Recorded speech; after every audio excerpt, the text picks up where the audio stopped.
And we are back here on Bear Sports Network. You're watching South Atlantic Conference basketball. I'm Ada Kaliane, joined by Jeremy Zalaka once again here for Game 2 of our doubleheader on the men's side between Lincoln Memorial and your Lenoir-Rhyne Bears. Jay-Z, this is a huge game. Kind of missing out without the fans being here. You know, Lenoir-Rhyne playing the number 2 in the nation in all of Division II basketball. Yeah, this is a 5-star matchup. Lincoln Memorial is one of the true Division II men's basketball powerhouses. We'll talk about it here coming up. 39 straight wins. I mean, It's you phenomenal. talk about a lot of sorrow and a lot of sadness with the COVID situation last year and the championships being canceled.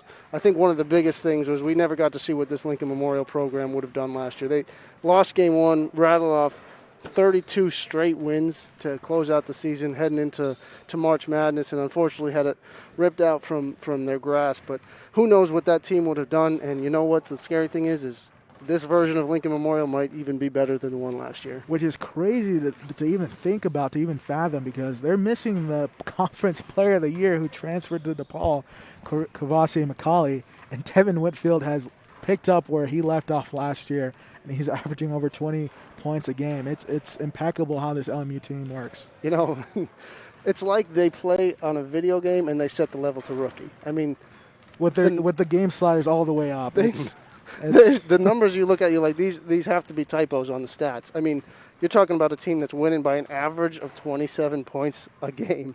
They're shooting 55% from the field as a team over 7 games. 41% from three, averaging 11.4 three-pointers made a game. It's crazy to think about how good this LMU team is, and the fact that every single player has played on their roster and is averaging at least a point a game. That is, I mean, impeccable. And we're talking all these offensive numbers. Their defense is just as strong. I mean, they give up 66 points a night, and they hold opponents to 38% shooting and 25% from long range. It's going to be a tall task. And, you know, Lenoir-Rhyne has shown the penchant to pull an upset over a ranked team. We've done it a bunch over Queens. Haven't figured out a way to beat these guys, the Rail Splitters, while they're ranked. But if anyone can do it, it's Lenoir-Rhyne, especially with their duo first-team all-conference players and R.J. Gunn and Darius Simmons. Darius Simmons leading the team in scoring at 18 a clip. You know, he's going to get to the free throw line, shooting a really good number from the free throw line. I believe it's around 87% from the free throw line. He's going to get it going. R.J. Gunn as well. And like I said, one of my keys for this game for Lenoir-Rhyne is if they can make 10 or more threes a game in this game, they should have a chance against the Lincoln Memorial. Lincoln Memorial has held every team to 9 threes and under while making, 11 a game themselves. So if they can limit the other team in the three-pointers and start making threes on this end, and, no one better than Mason Hawks to get the Bears going. You know, we just posted the other day about the performance Mason Hawks had last January 8th, a year ago yesterday. 7 for 8 against Carson Newman. Hit his first 7 3-pointers. I think you're going to need a performance like that from somebody to catch fire, somebody to keep Lenoir-Rhyne in this thing, and stay in it for the first 35 minutes and try and see what happens in that last 5 minutes, because this team hasn't played a close game this year. They haven't played one in a while, so you never know how they're going to respond when it comes down to crunch time. But there's a reason nobody has been able to get to that point yet against them. They're a strong team. Yeah, and I'm also looking for the bench of Lenoir-Rhyne to really step up. Usually Amon Muldrew, is coming off the bench, but he is starting in today's lineup as we are going to get ready for the starters here in a second. But I'm also looking for, from the bench, Tyson McLean to really step up. He's a spark plug off the bench. And a name we haven't really called on but should be mentioned is Zim Fields as well. Zim Fields, a strong guard, able to drive to the basket and really put pressure on the heels of the other guards of the other team. You know, Zim's dynamic, and I think they like him coming off the bench. He was inserted in the starting lineup against Queens. He'll be back in a reserve role today. He's had 2 career starts, but an all-freshman team performer. On the cusp, I think he's probably the next, Lenoir-Rhyne standout once we get past the R.J. Guns, the Darius Simmons.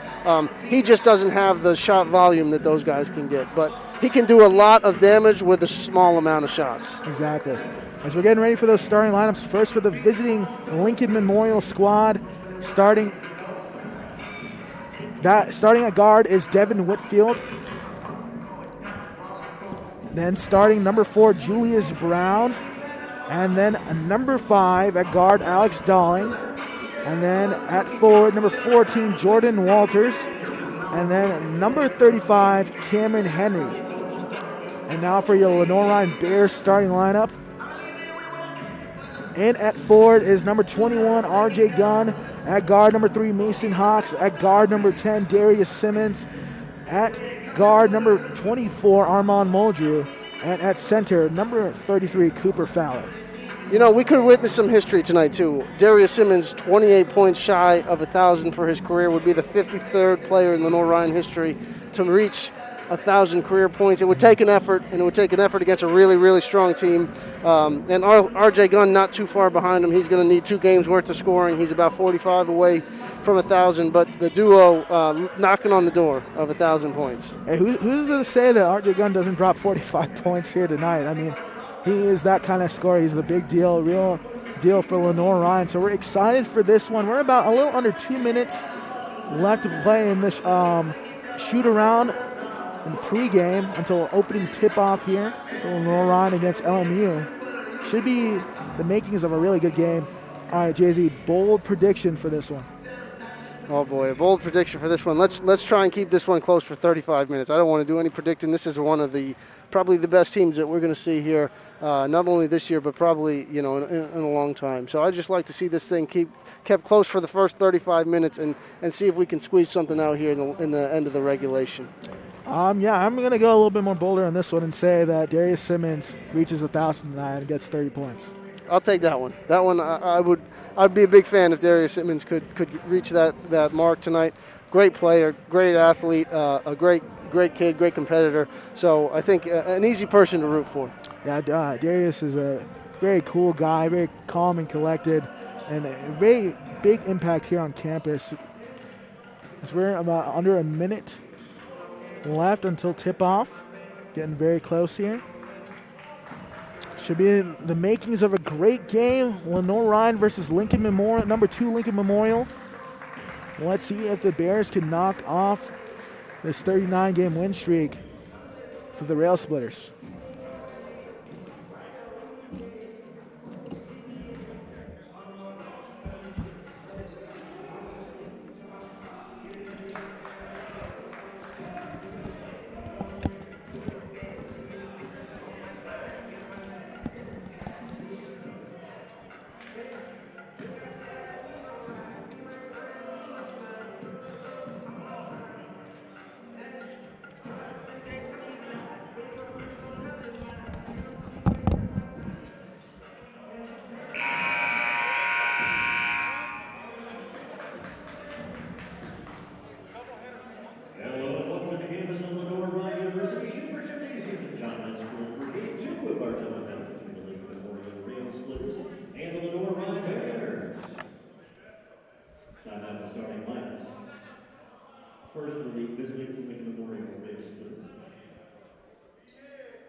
Getting ready again for starting lineups here from the PA announcer. Jordan Walters. At goal, the 6'6" junior from Chesterfield, Virginia, number 45, Cameron Henry. At guard, a 6'5" senior from Wilson, Alabama, number 2, Devin Whitfield. At guard, a 5'11" junior from Columbus, Ohio, number 4, Julius Brown. And at guard, a 6'3" senior from Cincinnati, Ohio, number 5, Alex Dowling. Real Splitters coached by Josh Schultz, his 13th season by Jeremiah Severance and Jay Reed and Ron Gardner. Time now, bucket on the floor, your starting 5 for your Lenoir-Rhyne Bears.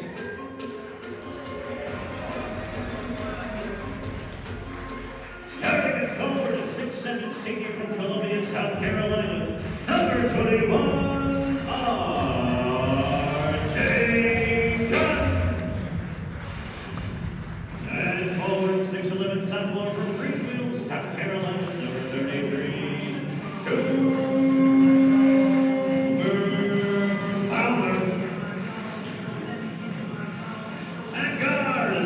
Freshman from Paris, California, number 24, Armand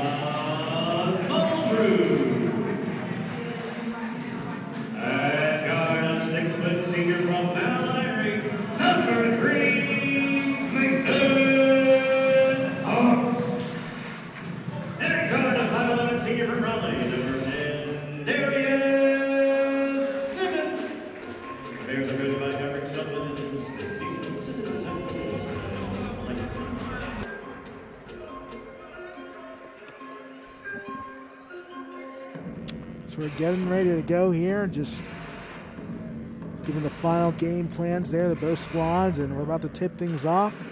Should be the making of a great game here today. You know, another one of these subplots of this game is we take a look at the starting lineup presented by Everett, Whitfield, Brown, Dowling, Walters, and Henry for the Rail Splitters. There could be a new number one in Division II as Northwest Missouri State went down earlier in the week. Lincoln Memorial might have their eyes set on that number one spot. You see our starting lineup: Hawks, Simmons, Gunn, Muldrew, getting his first career start, the freshman from Paris, California, and Cooper Fowler. Yeah, they're really excited about this Armand Muldrew. He's someone the coaching staff speaks highly of, and obviously getting your first start against Lincoln Memorial, going up against some of these guys, is a testament to what they think his ability is and his long-term outlook is for the Bears. Yeah, he's had 7 points per game so far. Muldrew is just smart and efficient from the field, and I'm looking to see him really capitalize on his starters' minutes tonight.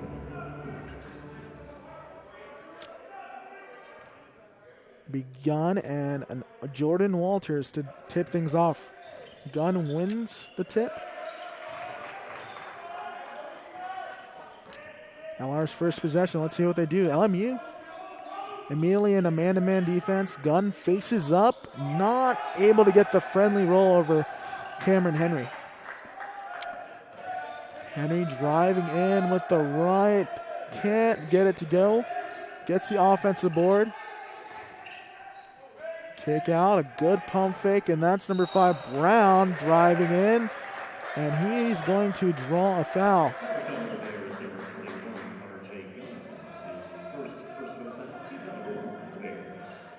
It'll be a non-shooting foul on the baseline. LMU to inbound. Whitfield, that's going to be a tough matchup for Muldrew. Whitfield has got the height advantage, about 4 inches on Muldrew. Good defense by Hawks. Muldrew trying to stay in front of Whitfield and took too many steps. Going to be a turnover for LMU.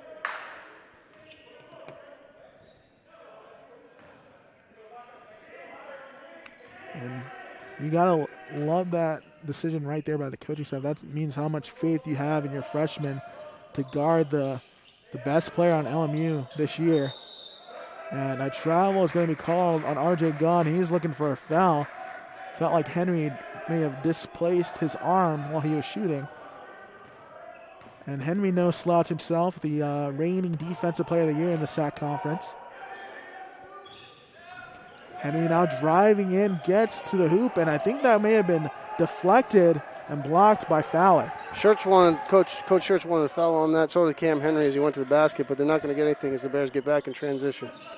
Simmons driving to that strong left, a stop and pop, and it's pure through the hoop. You know, he's incredible. An unbelievable scorer, not even touching 6 feet, but very hard to guard on the offensive end for the Rail Splitters and a lot of teams in the South Atlantic Conference and in the region. And he's very athletic. You've got to play him straight up as Dowling not able to finish that one at the rim. Muldrew forcing the issue. Gunn. Now weaving in, driving in with the right, the offhand, can't get it to go, and so far 0 for 2 there is RJ Gunn, can't finish. And a 3 in the corner for Brown, no good. Hawks corrals the board, now looking to push. Simmons wants it in the corner.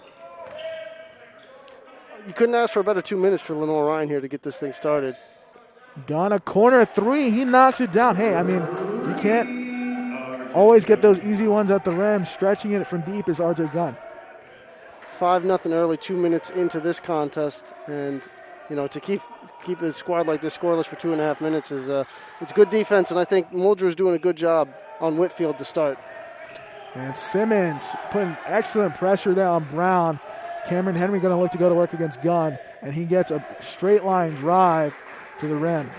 He's a tough cover. He can do it all on the court. Cameron Henry, one of the better players in the area. This is his 3rd time, and a beautiful pocket pass to Cooper Fowler. Eyes at the back of his head is Darius Simmons.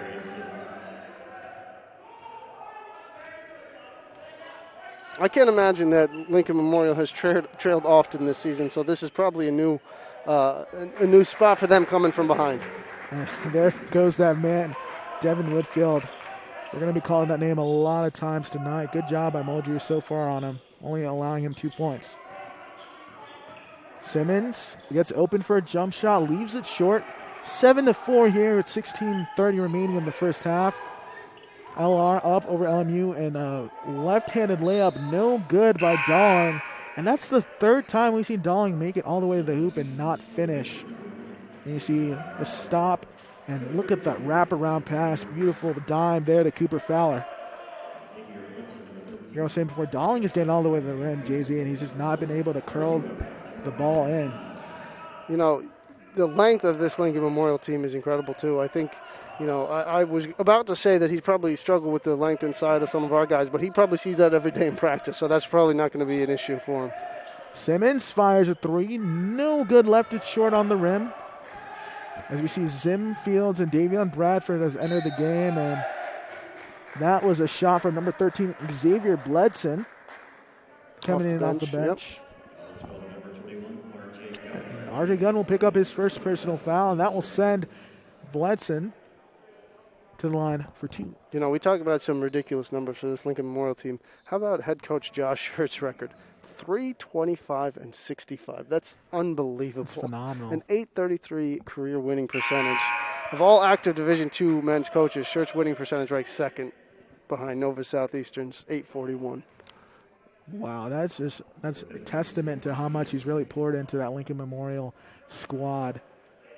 I mean, 39 straight wins. How often do you see that? Not even in Division I basketball. Knocks a pair down. As Tim Steele has entered the game here for Lenoir-Rhyne, the freshman. Lenoir-Rhyne picked third in the South Atlantic preseason conference coaches poll, obviously behind Lincoln Memorial and Queens. They're going to whistle a foul. And it's going to be a foul on Whitfield, a block, cutting off Simmons. And that will be Whitfield's first personal, and we're going to have a timeout here, and we'll be back shortly.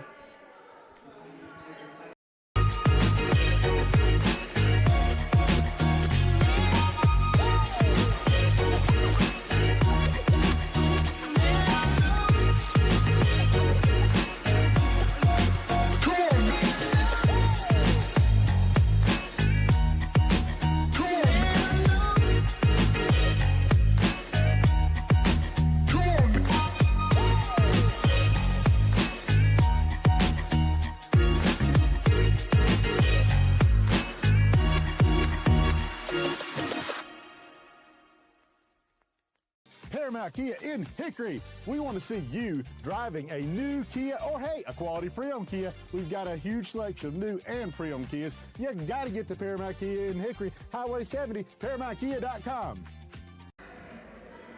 So we're back here on Bear Sports Network. You've been watching South Atlantic Conference basketball. Lenoir-Rhyne is up 7-6 over the Lincoln Memorial Rail Splitters. We're the number 2 team in Division II. So far, so good here for the Bears. Been able to shut down this LMU offense early on. It's been Henry and Whitfield that have scored for the Rail Splitters along with Bledson.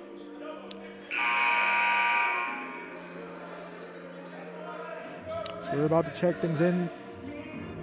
It'll be LR basketball.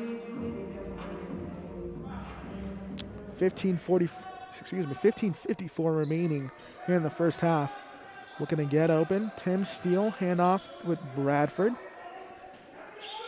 Hawks open on the wing for 3, and he knocks it in. Hopefully that's some foreshadowing there for Hawks. As soon as he gets Owen, that rim becomes the size of an ocean.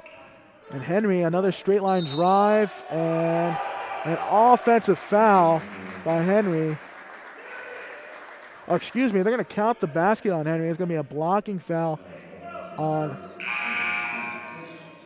Darius Simmons. We'll be going to the line for one more. As Tim Steele took a shot there. Let's hope he's all right, trying to shake it off.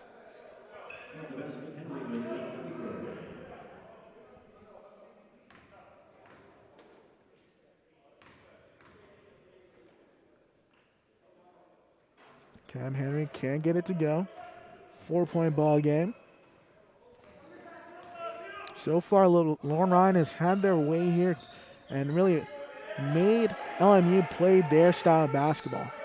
Jim Fields, a free throw line jump shot, and just not able to get the front end roll. That's Bledson. Now over to Henry, and Henry has been a big focal point here for the LMU rail splitters. Whitfield wanted it on the backdoor cut. Julius Brown, a three, and it's good. And now LMU has really got it going, retaking the lead 11-10. Bradford out to Tim Steele. Now Simmons driving in with the left, and he's going to draw a foul. And that's one of the things that you really need to make a focal point on is Darius Simmons is one of the league leaders in drawing fouls. Very quick with his first step and able to draw contact. Bradford to inbound. Simmons, a good screen by McLean. Simmons wants some space here.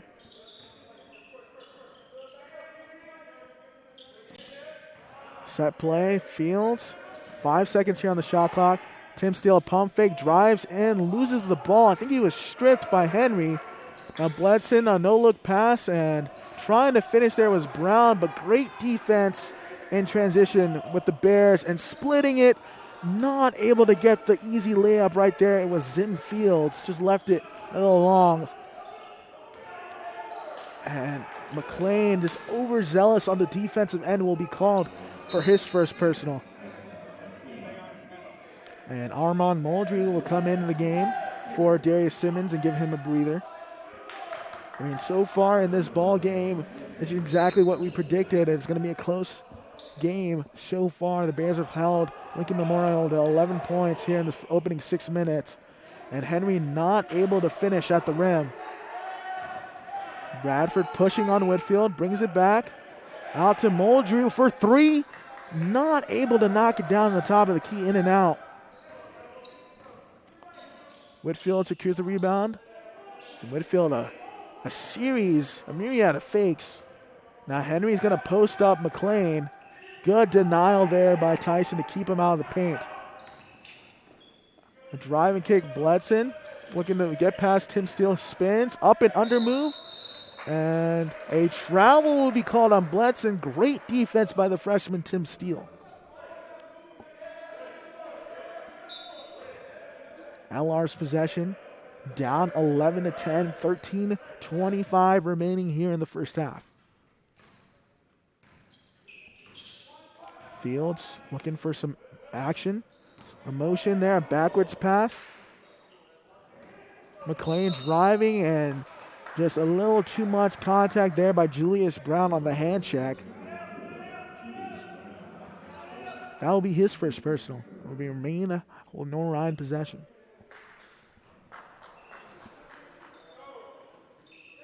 Fields now up to Moldry at the top of the key. Bradford wants to feed the post to Steele, but elects for a high pick and roll. Bradford fires a three and knocks it in. Green light for Bradford. Now the Bears retake the lead, 13-11.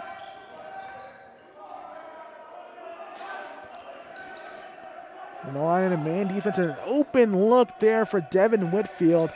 Not able to knock it down. Now Bledson fires a three and knocks it in off the glass for the and one. Joining the line for a 4-point play. And if you're Tim Steele, that's got to be freshman jitters. That's the first rule of basketball. Don't foul a jump shooter, especially on a three-pointer. And Bledson will go to the line for one more, and Lincoln Memorial retakes the lead. You saw that Southside Power and Fitness replay.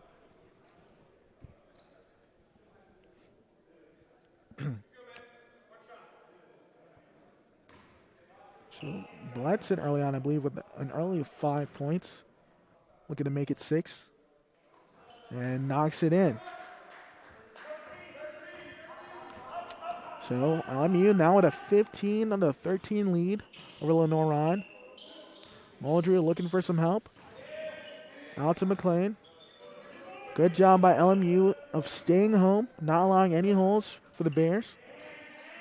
Gunn, a couple jabs. Muldrew not going to look for his shot. Driving in strong and not able to lean that one in. Now Whitfield pushing.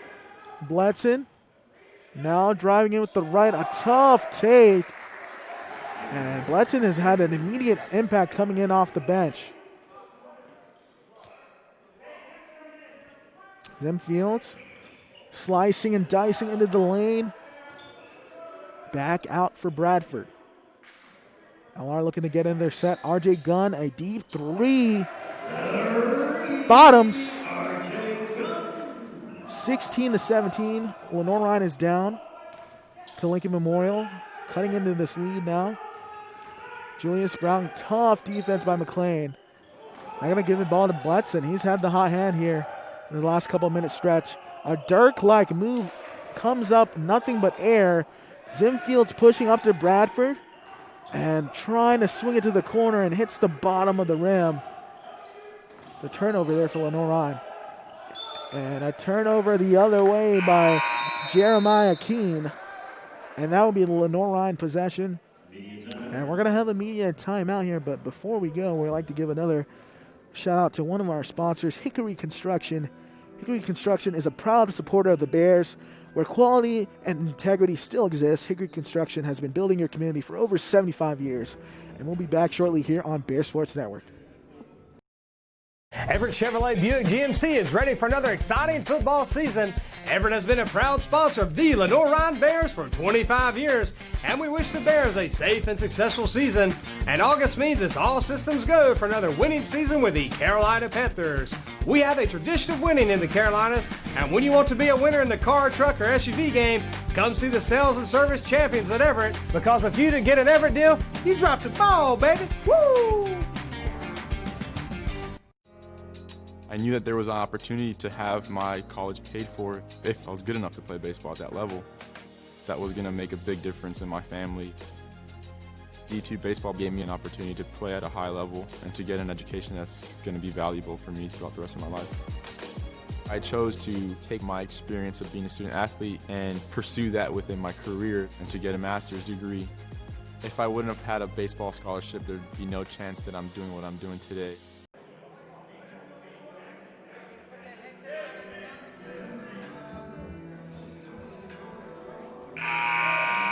And we're back here for more South Atlantic Conference basketball as your Lenoir-Rhyne Bears are down 17-16 in Lincoln Memorial Rail Splitters, the number 2 nation in all of, the number 2 team in all of Division II. So far, the Bears have played an excellent game and have kept it close. That's what we predicted and wanted to this whole time. Simmons with the ball on the wing, driving in, gets the contact and finishes over Whitfield.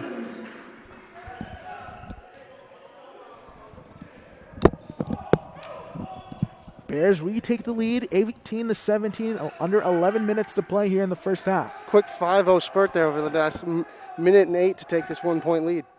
Henry driving in and going to get called for a travel. And Henry, in complete disbelief right there, felt like there was a foul call. As we show you another replay, Simmons able to dislodge Whitfield and finish strong with the left. And it's listing Simmons at 5'11", 180, but looked like Derrick Henry right there, just creating space in the paint. Bears are getting it done from a lot of different players. Already 5 players scored. You know, this is one of the deeper teams that Lenoir-Rhyne has ever had.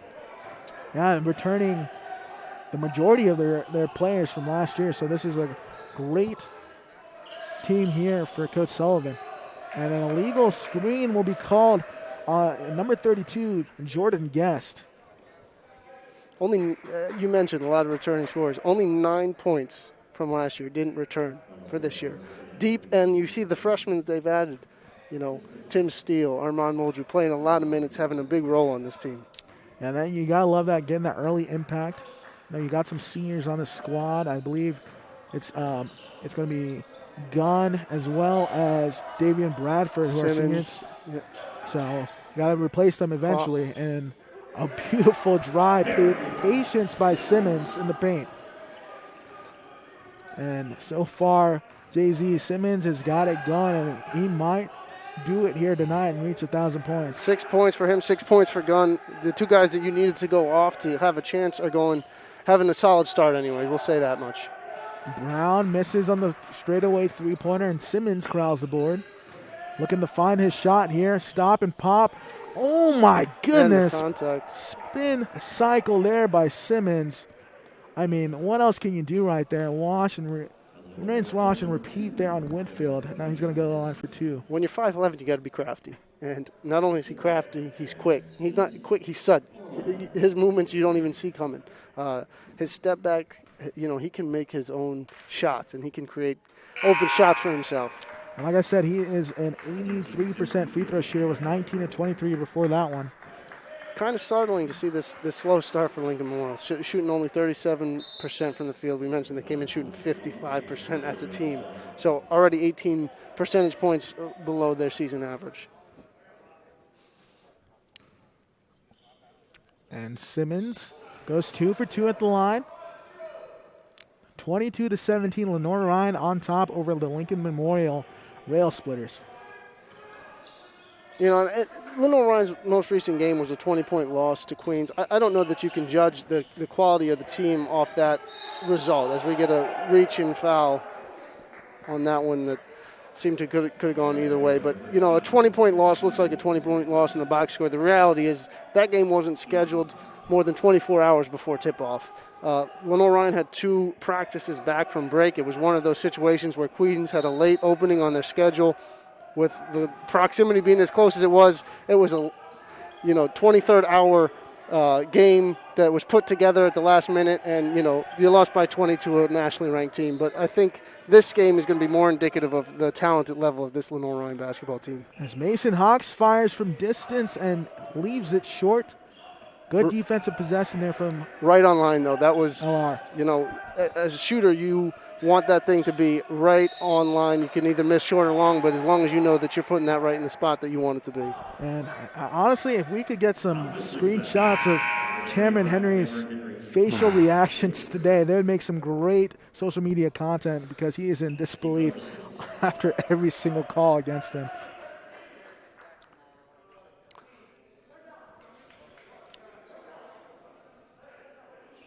It's going to be a Lenoir-Rhyne possession out there, an offensive foul. This is an interesting lineup out here. You got no R.J. Gunn and no Darius Simmons for the Bears. Probably trying to look to get to that 8-minute media timeout without those guys, give them a quick breather. But we got to find some offense from different spots as they get to Zim Fields. It's a little mismatch down low. Great pass by Zim. And getting the friendly roll is Muldrew. Talking about knowing your home rims right there. 24-17. Lenoir-Rhyne on top over number 2 LMU. A give and go as we got some new players in the game for the Rail Splitters. A 3 that hit the back iron there by Guest. That was a great contest by Cooper Fowler, but when you got your big man contesting threes, that leaves an offensive rebound opening. That's what they got, and they turned it into a three-pointer. And Dowling knocks it down from the wing. And Bradford, the backdoor cut, now looking for Muldrew. Let's see if he can get going. Hawks, jab step. Back to Fowler on the pick and pop, and it's good. Green light. That's what makes him so dangerous. You got that big body. You think he's an interior banger, but that kid can shoot and has some range. And you remember this stretch last year, Cooper Fowler really got his bearings and became a double-double machine, and the offense started running through him. He can also contest like that. He can pass. He can shoot. He can do a lot of things. As Guest gets called for the travel, and I'll show you a replay of that 3. Pick and pop. Like the Mavs used to do with Dirk Nowitzki, and you see the 6'10" player Cooper Fowler knock down the 3. And Cooper loves playing at home. He loves that home cooking here at Lenoir-Rhyne, especially when his family was able to attend the games. And we'd love to give a shout out to the Fowlers here today. 27-20, Lenoir-Rhyne is up over the number 2 LMU Rail Splitters, and we'll be back shortly here with 7:37 remaining here in the first half on Bear Sports Network. I love being busy in my garden. I got flowers to plant and beds to clean out. When I was feeling really tired and not like myself, I saw a doctor. Look at me now. The doctors were good, they worked with me, and they laughed with me. I'm back to doing everything I love. I needed a doctor, and I found the expert for my heart. Being a champion takes more than talent, more than the perfect pass, more than using your head. Being a champion takes the spirit to always push harder, the ability to overcome any hurdle, and the fire to be the best. Welcome to Division 2, where the pursuit is yours to create. And the question isn't, can you do it? It's, will you? As we're back here on Bear Sports Network, if you're just tuning in, Lenoir-Rhyne has a 7-point lead, 27-20 over the number 2 in the nation, LMU. Sim Fields going in the post. A lot of contact down there, but they like that matchup. That's the second time they go into Fields in the post on number 3 Bear teams. And another good look by Tyson McLean. Bar to miss, I'm sorry. And Dawling with the offensive rebound. There's going to be a foul on the floor. Looks like it will be on number 3, Mason Hawks.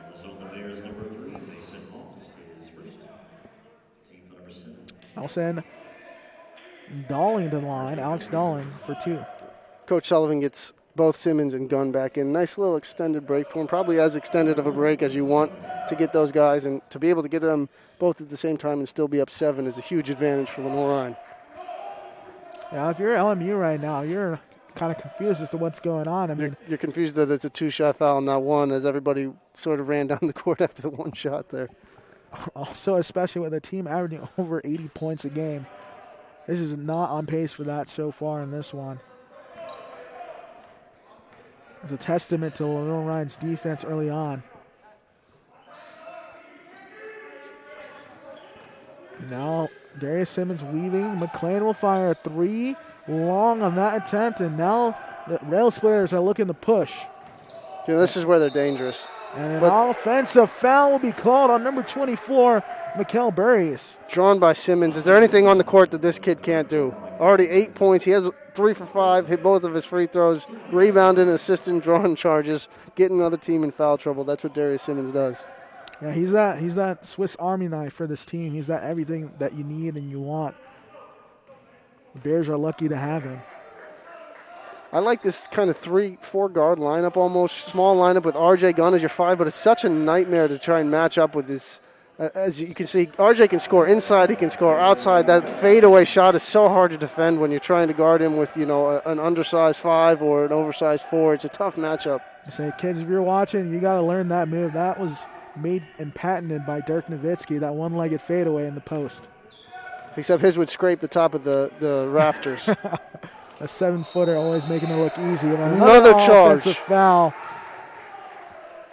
You're starting to see some elements here. Like we got some frustrated Lincoln Memorial players after foul calls.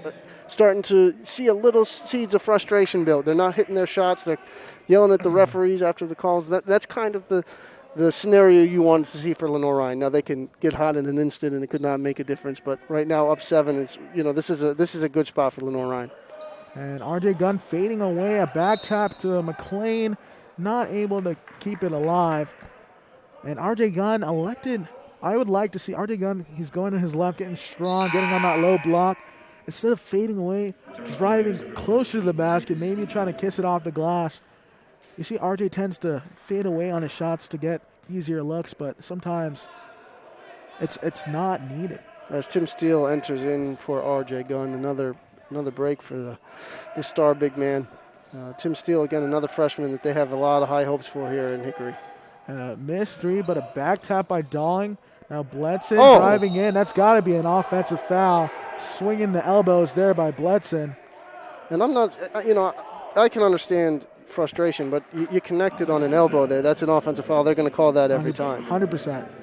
Because you got to allow the defender to have that legal guarding space. And as you see the replay, Hawks is there. He's allowed to be there. And yeah, that's an offensive foul. Bledson's had the hot hand for LMU, one of the bright spots for this Rail Splitters team here in this opening minutes of this first half. And that's what makes this team so scary. This guy's coming off the bench, and he's already got 8 points. Anybody can beat you on any given night. They're so talented. See what LR does to continue to put points up on the board. Mason Hawks for 2. Deep 2, and we got a timeout by Coach Schertz. This is a 9-point advantage for the Bears. I'm not sure how long it's been. We might have to look this up at halftime, how long it's been since Lincoln Memorial has trailed by 9-10 points here. As you see the Southside Fitness replay, Hawks curling off the double screen, knocks it down. That's something we say regularly, Mason Hawks for 2, but I like to call him the human torch. Easily get hot at any given flip of a hat right there. And we did talk about that pregame. He's a guy, that we need him to have a performance like he had a year ago yesterday. Against Carson Newman, he went for 25, had 7 of 8 from 3. If he can kind of be that third scoring threat between R.J. Gunn, Darius Simmons, and then if he can keep the defense honest, if you get him a shot like that, that's dangerous for Lincoln Memorial. You don't want him to catch fire, and to give him a wide open look, he could start that. Especially, Hawks is one person that has no facial expression as he's making these shots, and that can frustrate a defender if you're not getting into his head and he's just knocking down everything. And Henry short on that 3-point attempt, rebounded by Tim Steele. See if we can get Darius Simmons here a touch. Like when that offense is running through him, but that's a heck of a backdoor cutback by Mason Hawks. He just couldn't finish it. That was Tim Steele with a great pass. Couple things with our 5 men, Steele and Cooper Fowler are phenomenal passers, which, it's a trait that you don't see many big men have. Yeah, the only ones I can think of right now are like Nikola Jokic of the Denver Nuggets, leading the league in assists at 12 a game, the 7-footer for the Denver Nuggets. We got a couple of those here for Lenoir-Rhyne, great passers. Now Whitfield going out, and that's going to be a defensive foul there on McLean. You got to give Whitfield room to drive. Too much body. Use too much body, but you got to respect. He was closing out hard on a jump shot. Whitfield put it on the ground. Not much you can do in that scenario. And I think you mentioned it, Jay-Z. The length of this LMU team is insane. You look at Whitfield standing there. He's standing at 6'5", but the length of this dude, it's got to be closer to 7 feet. It's crazy. It feels like he could dunk this free throw right here. Crazy how just long and explosive this LMU team is, and a miss there at the line for Whitfield. Whitfield came in averaging 21.7 points per game and shooting 62% from the field. Just unbelievable numbers. 89.5 from the free throw line before that miss. And Bradford spinning, surveying. Hawks now with the ball. Good closeout to stop the shooter. Gunn now driving in. A kick to Bradford. Driving in, gets the finish. And JC, I was ready for a dunk on that one. We've seen it before. Explosive. We have seen it before, but a strong finish by Bradford to keep the momentum on the side of the Bears. Good swings there by Lenoir-Rhyne, and another travel by Henry, and there's the facial expression on Henry, just in complete disbelief. We show you the replay of that drive. Good outlet up by a Gunn to Bradford, and to hang in that. The body control in the air is phenomenal. I guess I didn't notice on that replay too. There's 5 seconds left on the shot clock. I didn't realize that. That's a good offensive possession to be able to score, take 25 seconds off the clock, and get an easy layup. Lenoir-Rhyne up 33-22 here over the number 2 team in the nation, LMU. Simmons with the ball, surveying. Gunn at the top of the key for 3. Bottom of the cup, R.J. Gunn. Give it to him. It is a 14-point Lenoir-Rhyne lead as Coach Schertz calls a timeout to try and regroup and see what changes they can make. So we show you the replay. Good give and go here from Simmons up to Gunn. Top of the key, and it's good just like that. And we'll be back shortly here on Bear Sports Network.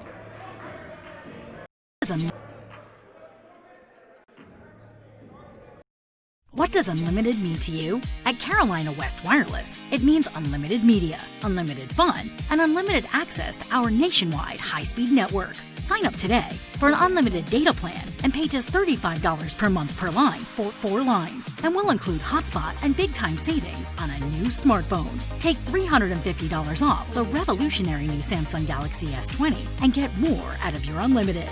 Expect more, get more. Only from Carolina West Wireless. In NCAA Division II, community engagement is an initiative at all 25 national championships because student athletes want to give back while competing for a national title.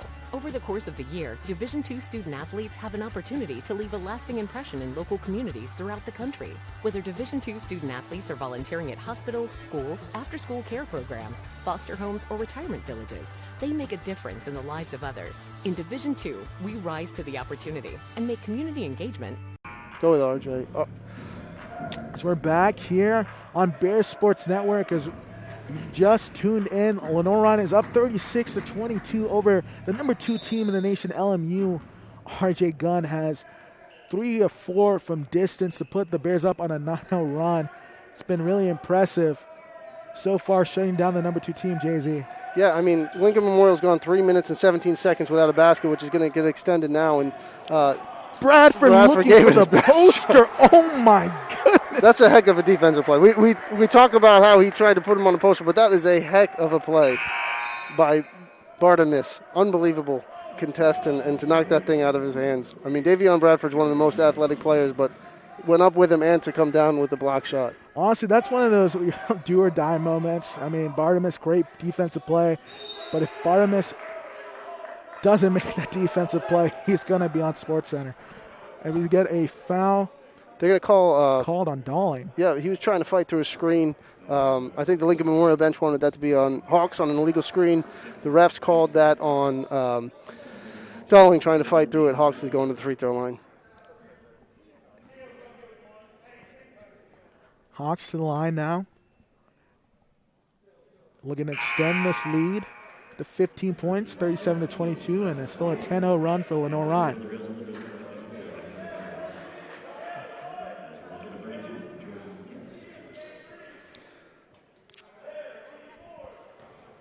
That scoring drought for Lincoln Memorial is now 3 minutes and 32 seconds. Make it an 11-0 run for the Bears. 2 for 2 at the line for Hawks, and 38-22, Lenoir-Rhyne is playing great defense here, making this LMU team work. Into the post. That's a tough matchup for Zim Fields right there. He's not used to guarding the post, but Jordan Guest inside 6'9", 225 frame going up against Zim Fields. A foul called, probably an easy one to call there on Zim, and that's a tough ask to have him cover Guest. Yeah, especially when Fields is standing at 6'4", 200, and giving up about 5 inches there. And Guest able to knock down the first free throw attempt. I think Coach Sullivan saw that matchup and he said, let me get Cooper Fowler in this game real quick because that's not going to work out well for us. So Fowler enters. Davion Bradford will sit. 5 points for Bradford in his 11-minute strong effort off the bench. Guest misses the second one. Strong on it. 38-23. Bears shooting 50% from 3, 6 of 12. Hit all 4 of their free throw attempts. Looking for the dribble handoff. Denied. Muldrew now driving in. A good pass to Fowler, and he scores for 2. Let's put this clock on fast forward now. I want to simulate this one to the end. And you see driving in right there is Keene. And a 3 by Whitfield. Strong, but Guest the rebound. You know, that one's tough. You can't let that happen. There's 4 Lenoir-Rhyne players right there. Only 1 Lincoln Memorial player, and Guest comes down with that rebound. See this last possession, and this is why the coaching staff is so high on Armand Muldrew. A nice feed there to Fowler for 2. The drive and the dish, draw the defense, dish it to the big man. Cooper Fowler does a great job keeping that up, not bringing the ball down, and he finishes with ease. And that's textbook guard play. If you can draw an extra defender and dump it off to your big man, that's how they make their living there in the paint. That last one was credited as a foul to Darius Simmons. That's his second. Can't let that third come in the first half. And Simmons is a smart player. Coach Sullivan has to trust him there to continue to extend this lead without picking up another foul. You know, the Lincoln Memorial bench is really getting into it. It seems like I'm sure Coach Schertz has got into them. Maybe they're feeling a little flat right now. So a lot of energy coming from the bench right now. Tim Steele trying to make something happen. Now Hawks, a 30-footer, drives in, out to Simmons. Step back on the baseline, draws the contact, no call. Zim Fields offensive board now. Mason Hawks straight away. No good from the top of the key. Big defensive stop there for Lincoln Memorial. As you mentioned, wanted to see some energy. Coach Church wanted to see some energy. A big stop there. Moldrew doing a great job so far on Whitfield, and as soon as I say that, he scores. Good give and go. That's a heck of an offensive set from Lincoln Memorial. And right now, the gym is as loud as it's ever going to be with the LMU team really getting into it here on defense. And I'm just thinking right now, this is where we miss our fans the most. I can imagine this place would be going bonkers right now with a 13-point lead over a team like this, but you got to just find that intrinsic motivation. As Mason Hawks, one of the guys you're not thinking is going to get the offense rebound putback, but he's there for the 2 points, and it's a 42-27 advantage, minute 35. Especially with LMU on that side. That would be right in front of the student section. Moldrew with the tip away. What a great play. 3 on 2. Simmons up ahead with the left, off the glass for 2. Talk to him, Darius Simmons. Now pushes I'm not the sure lead. that we might have to clear out the whole wing of the Lincoln Memorial locker room at this halftime speech. And an offensive foul there on the 0, illegal screen. It'll be on Keene. As you see this fast break here, and Darius Simmons drawing the contact off the glass for 2 with the left. Pushes the Bears lead to 17 here over number 2 LMU with a minute 11 to play in the first half. I know Coach Church is going to be upset with this effort in the first half, but Lenoir-Rhyne is playing at a high level right now. To hold Lincoln Memorial to 33% shooting, as we almost had a turnover, that would have been a catastrophe, because talk about the one thing to get this team right back into it is a wide open dunk off a steal. But you got to be smarter with our passes there from Mason Hawks. Whitfield's probably a little ticked off at this point. He would have punched that in if he had been by himself. Coach Sully uses his use it or lose it timeout, and we will head to a break with 1 minute and 1 second left in this first half. The Bears leading 44-27.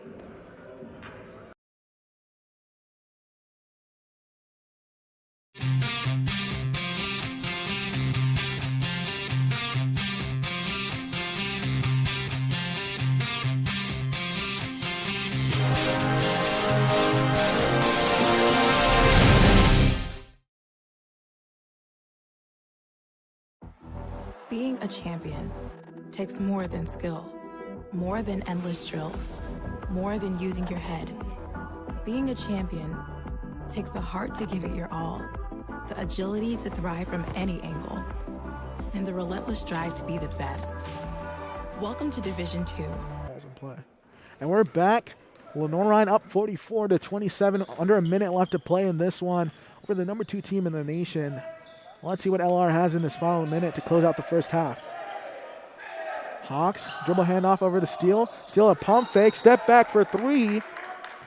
They're going to call that on the contest. Got him. The shot fake got him up in the air.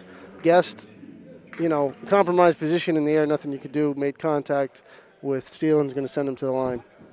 And I have a strong feeling Tim Steele was a guard in high school. The way he pulled that move, it's amazing to see a lot of these bigs that grow late towards their junior and senior year in high school. Tim Steele is able to knock down that first free throw, and they have guard-like skills. I'm sure if he was 2 to 3 inches taller, he wouldn't be playing here at Lenoir-Rhyne. But an undersized 5, tough matchup. I was an undersized 2, so there wasn't much of a market out there for those type of players. And I didn't have Darius Simmons' quickness. As you see a 3 put up, hit the right side of the backboard, and Tim Steele with the ball handle, and he's going to get called for a carry. Just get it to Mason Hawks right there. He had Mason Hawks. He tried to bring it up himself. Just get it to the guard. This could be a big possession. It's a big LR had the ball up 18 with the last shot potentially. Now Lincoln Memorial could maybe salvage some momentum, as it did look like a carry on that replay from Tim Steele. Broke the parallel plane.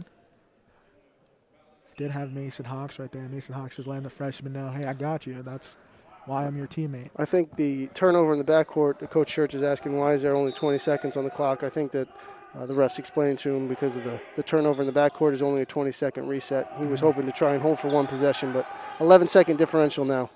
A three-pointer put up by Brown, left it short, and a foul is going to get called against Steele. Looked like a good box out against Guest, but that will send Guest to the line. A lot of whistles in this first half. That's a 23rd foul that they've called this first half. 12 on Lincoln Memorial and 11 on the Bears. You want to see this second half to let this one be decided on the court. They're probably trying to call it a little closer in the first half and maybe letting them play a little bit more in the second half as Gunn and Simmons look to check in for this last offensive possession.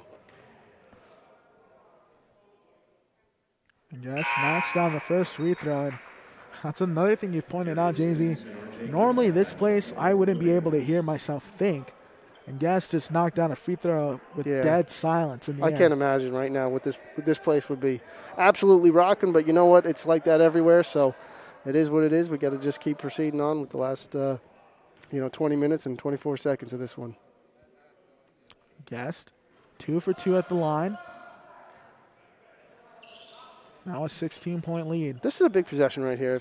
If LR can get a bucket, I'm sure Lincoln Memorial is starting to question this one a little bit, and a basket here would be helpful. A stop for Lincoln Memorial would send them into the break with a little bit of momentum anyways. 7 seconds left. Simmons surveying. Out to Muldrew on the wing. Left it short. Now Whitfield looking to put something up before the half. Gets it off in time and off the back iron. No good. Your score at half is Lenoir-Rhyne 45, number 2 LMU 29. And we will be back with first half analysis and second half action here on Bear Sports Network.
I knew that there was an opportunity to have my college paid for if I was good enough to play baseball at that level.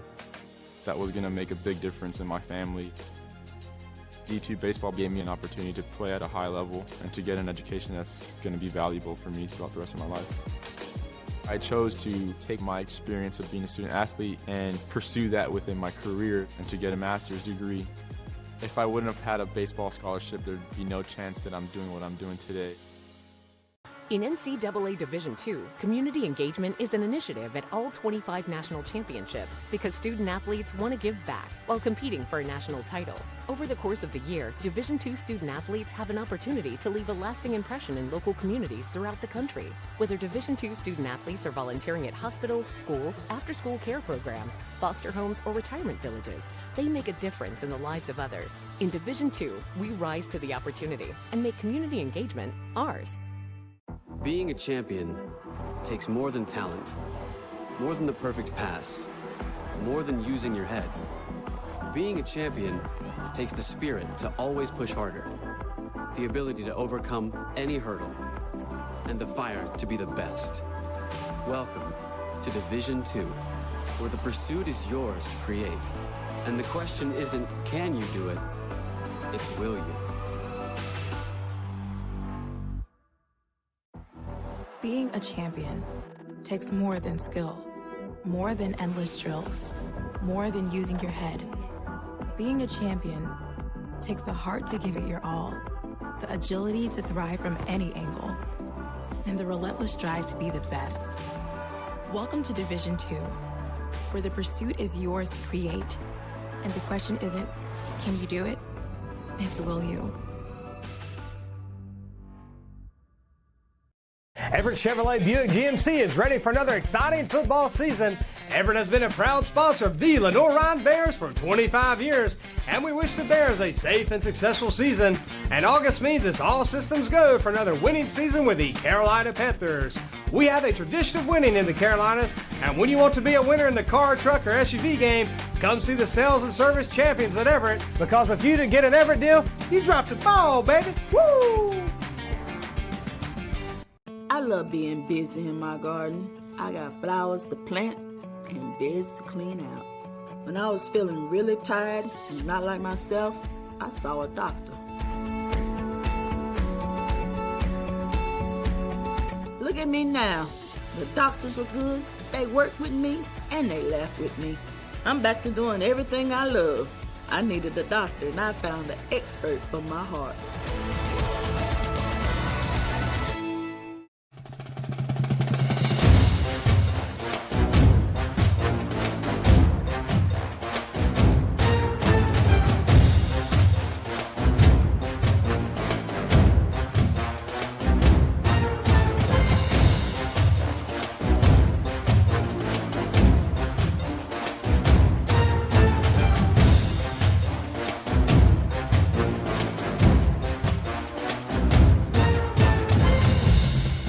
Paramount Kia in Hickory. We want to see you driving a new Kia or, hey, a quality pre-owned Kia. We've got a huge selection of new and pre-owned Kias. You got to get to Paramount Kia in Hickory, Highway 70, ParamountKia.com.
And now we are back. If you're just tuning in here on Bears Sports Network, your Lenoir-Rhyne Bears are up 45-29 over the number 2 team, LMU. Jay-Z, now it's time for our East Coast Wings halftime stats. What a first half for Lenoir-Rhyne stopping Lincoln Memorial. You know, the big numbers here, I see the turnover differential. 12-4. A lot of those are on illegal screens and whatnot, but to only have 4 turnovers on the Lenoir-Rhyne side is a huge factor on the 16-point lead. Taking care of the ball, as we mentioned, that length and the size of Lincoln Memorial can be a lot to deal with, but only turning the ball over 4 times is a testament to the offensive execution. And then, I mean, to hold a team as powerful as Lincoln Memorial to 29% from the field and 20% from 3, tremendous game planning from Lenoir-Rhyne. You know, you just wonder what this start of the second half is going to be. If we're about to look at these stats here from LMU, Devin Whitfield held him to 4 points in only his has 16 4 minutes. points and 16 minutes. He has 21.7 on the season. That is impressive on Armand Muldrew, and I believe David Bradford has been guarding him as well to kind of shut him down and slow him down as well. And Henry has been very upset at some of the calls that have gone his way, a couple travels and I believe 1 offensive foul. So he's going to look to get back in it. It's been really Bledson that's kept them going. So we show you some first half to the rim. First half.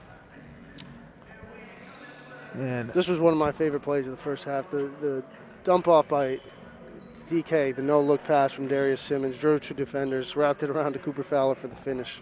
Yeah, I mean, Simmons has really helped this offense get it going, able to stop on a dime and push in transition.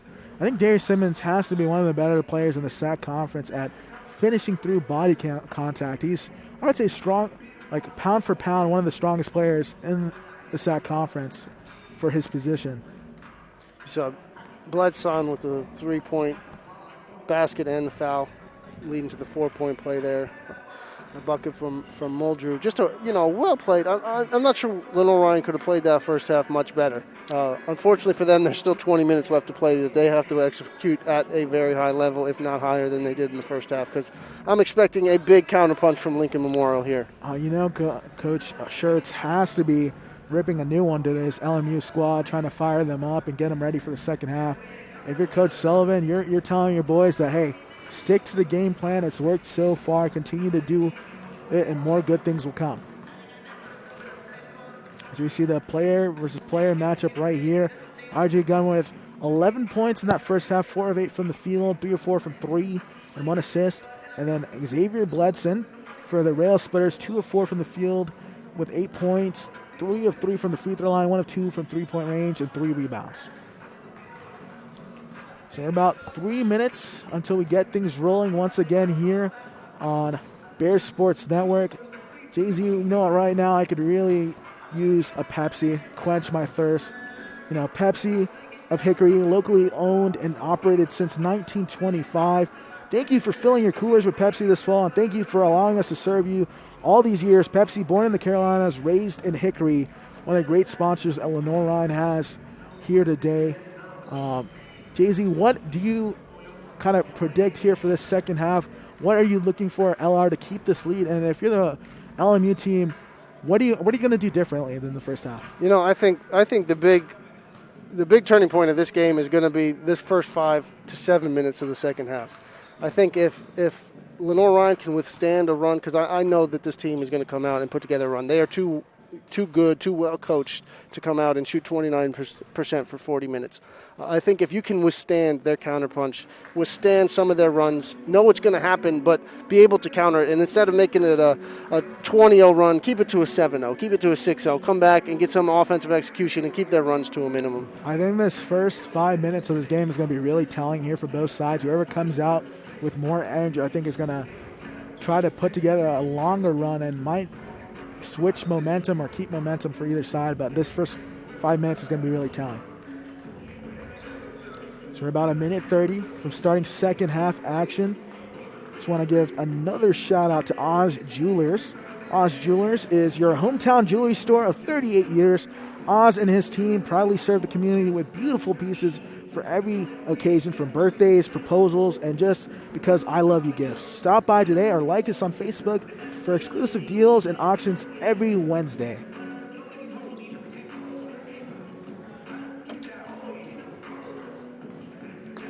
Give another shout out to Geico.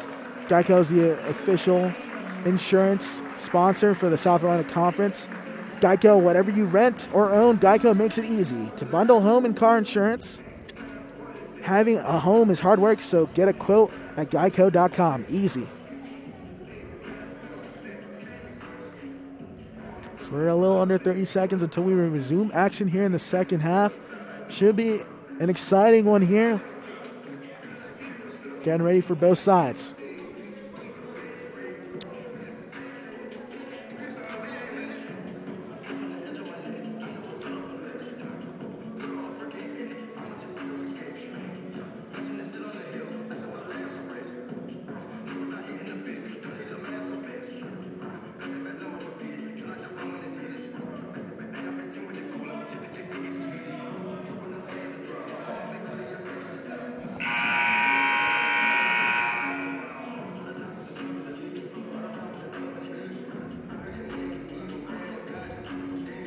Looks like the same starting five for Lenoir-Rhyne on the floor.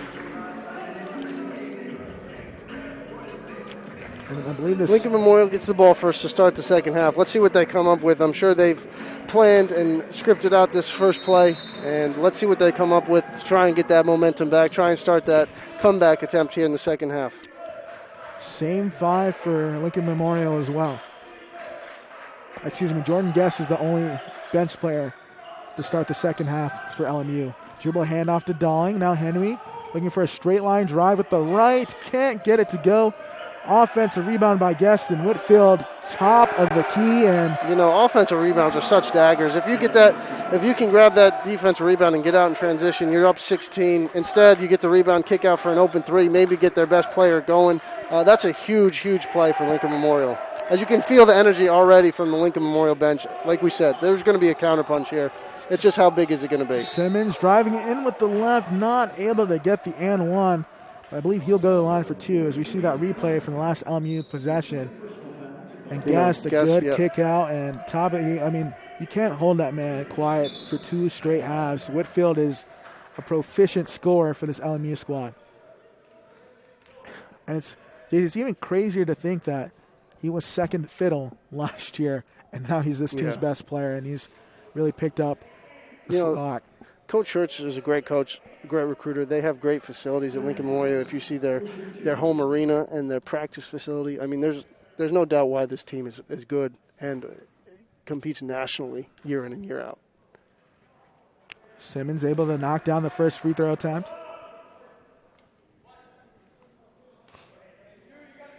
Important to get to the line early. That was a big play for Simmons after that three-pointer. To get to the line on shots that wouldn't normally be in the bonus, to draw contact, get two shots, 2 easy points for DK. He's a marksman from the free throw line, so those are basically easy points. As here goes Whitfield again off Muldrew, I think, was expecting a screen or something. His feet got tangled up, and that was too easy for Whitfield, but you don't want to get that guy going, and he's already got 5 points. Hawks baseline jump shot, not able to get it to go, and Whitfield calling for the ball. He's starting to feel it. Guest, a handoff three-pointer, long, gun a strong board. I think Muldrew on that last offensive possession or defensive possession was expecting a three from Whitfield. He had just drained one from the top of the key. The Hawks. He's one of those players that you can guard him great for 95% of the time, but the one or two times you leave him open, he's going to make you pay. Muldrew driving in with the left and draws the foul on Whitfield. Yeah, that was that was a tough call. That was a tough call. It looked like good defense by Whitfield. Muldrew made a guy bailed out on that one. But again, Bears get to go to the free throw line. It's a second team foul. This will be the third and fourth free throw of the half. And Coach Church is questioning that one, and he may have a point on that one. That was a tough call. Great play, honestly, by Muldrew. I mean, if you're having trouble guarding the better team's player, why not get him in foul trouble? That is 3 on Whitfield. That's a big call. I think obviously coach is going to leave him out there and trust him, but one more is going to make this a hairy situation for the visitors. 2 for 2 at the line by Armand Muldrew, extending the lead for Lenoir-Rhyne to 15 here over the number 2 LMU. Lincoln Memorial has not lost since November 1st of 2019. An incredible run, looking to make 40 in a row, and the Bears are going to, make them earn number 40. They're going to call DK. This start of the second half is starting just like the first half did, with 3 fouls called in the first minute and 47. You hate to see this great high-level basketball be, stop and go for the second half. I'm very surprised by that last call down the baseline. It definitely looked like Julius Brown extended his left arm driving in, but they're going to give him the benefit of the doubt. Now Guest trying to go to work on Tim Steele. Great defense. Gets the chair pulled. Oh, my goodness. So they're going to get Muldrew on the arm, but a lot of body backing him down. You knew he must have done something, because to get Tim Steele backpedaling, you must have hit him pretty good. But yeah, it looked like a forearm shiver right there by Guest in the post. And I'm not sure where they call him that. Maybe on the way down by Muldrew. Guest knocks down the free throw. Simmons going to check out. Zim Fields is going to check in. That one was just number 1 on Muldrew. But you don't want you want these fouls piling up on both sides. Neither of them want to. Zim Fields worried me. He came sprinting it like he was going to jump in the lane there, but he stayed out of the violation. Muldrew now running point. Give it over to Zim Fields. You look at the scoreboard, you're like, we're up 13, but it doesn't feel safe, does it? This team can get back in the game in an instant. It's like you miss a couple shots, and all of a sudden this could be a 2-3 point game. No lead is safe with this LMU team. I mean, they've won 39 in a row for a reason. And Cam Henry, straight line drive, gets it to go. Now what was once 17-point lead is reduced to 11. And honestly, that's a perfect timeout there by Coach Sullivan.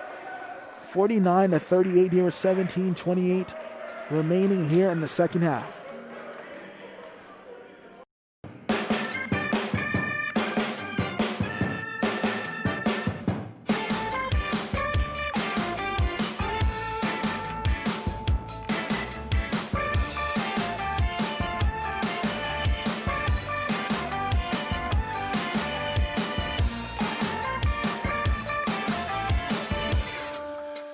Tasha, did you know Geico could save you hundreds on car insurance and a whole lot more? So what are you waiting for? Hip-hop group tag team to help you plan dessert?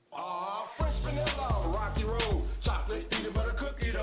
Scoop, that is, scoop, that is, scoop, that is, scoop, that is, scoop, shakalaka, shakalaka, shakalaka, shaka, scoop, shakalaka, shakalaka, shakalaka. Geico. Switch today and see all the ways you could save. As we are back here on Bear Sports Network, Lenoir-Rhyne is up 49-38 here over the number 2 team LMU. What was once a 17-point lead for Lenoir-Rhyne has been reduced to 11 points, and LMU has gotten it going here with Whitfield and Henry. It only took 2.5 minutes. We knew this was going to happen. Can Lenoir-Rhyne bounce back? And 6 points has been shaved off this lead in 2.5 minutes. Again, not the end of the world if you can keep it at 11. If it gets down to 7, 6, 5 area, I think the Bears are going to start thinking a little bit, playing a little tighter. Good idea. Great set out of the timeout. Let's get this ball into R.J. Gunn. Between Gunn and Simmons, the 2 best players on the court for Lenoir-Rhyne, they need to get touches, and they can't get lost out there. As Henry picks up his second personal foul, looking to inbound. Hawks. A high pick and roll. Denies it now. Muldrew trying to look for someone in the post. No one was there. 7 on the shot clock. Hawks regains the ball back to Steele. Fires for 3 deep. That wasn't a great set right there. That was disjointed from the get-go. It was good to get Gunn the ball in the post, but I don't know that he got a touch in there. And a big block by R.J. Gunn. 100% can't deny him there.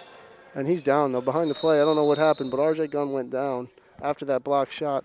And was wondering earlier in the first half, he came in and out a bunch more than you're used to seeing with him. I'm wondering if something's bothering him that just got exaggerated after that play. I think maybe on the way down he might have pulled something there and probably go stretch it out, work it out. Let's hope RJ Gunn is all right. But again, you're in a scenario now without Simmons or Gunn on the court. Where are you going to get your offense from? Looking for Hawks or Muldrew to step up. Zim Fields now inside the steal. Good pump. And once again, getting Guest up in the air. And another big man down, Guest. This is turning into a war out there. Holding I think his he ankle. rolled his ankle a little bit on that shot fake. That's the second time Steele's been able to shot fake and get Guest in the air and draw a foul on him. 3 on Guest. These fouls are starting to pile up on both sides. I mean, 29 have been called so far today. So eventually we're going to get people in foul trouble. Steele able to control it there in the corner. Pass to Bradford. 12 on the clock. Bradford trying to kick it out. Bradford trying to pin this. A good defensive play by Bradford, and that might have touched Dowling. It's going to stay here, but what a play. I mean, a lot of people could have turned that ball over at half court and just mailed it in and not got back. Great hustle. That's why he was the nomination for the SAC Defensive Player of the Year from Lenoir-Rhyne. No easy buckets, right? You see the strip right there. That might have gone off of Whitfield's foot, but nevertheless, Bradford controls the defensive rebound, pushing here for LR. You know, and this is more of a defensive lineup out there. You got Muldrew and Bradford, but Mason Hawks is going to drive to the basket and score. A guy you're more likely to see shoot from 3, get in the lane. This is a couple times he's gotten something in the paint. Hawks doing an excellent job of really selling that three-point shot and able to drive in. And that was very close to an offensive. Good job by Steele to play tight. Now Henry driving in on Bradford. And count the basket. And Bradford is saying he had his hands up, but I just don't think he was in legal guarding position. And I think they might have even called that on Mason Hawks on the reach-in. I'm not sure. Yeah, they called that on Hawks on the reach-in. So we're going to take us to immediate timeout here.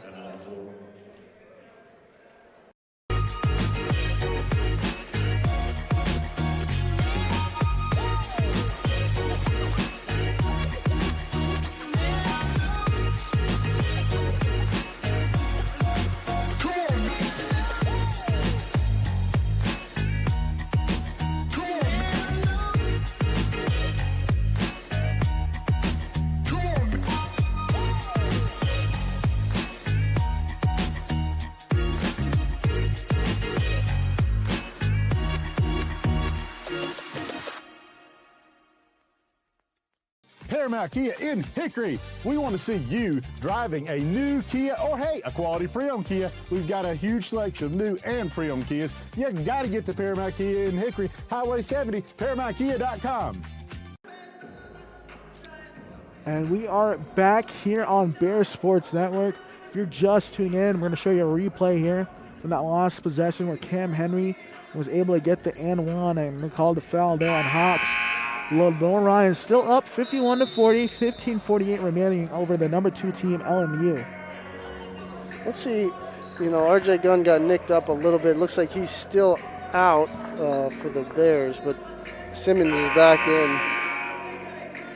Hopefully he's not out for much longer, and he'll be all right. Seems like he's sitting on the bench by himself, so no trainer by him, so hopefully he'll be ready to go back in here shortly. I don't know that they can win this game without RJ Gunn down the stretch. Yeah, that's very key. I mean, for Lenoir-Rhyne, the only bigs left would be Steele, Fowler, and I believe File off the bench, who hasn't gotten a lot of action this year. So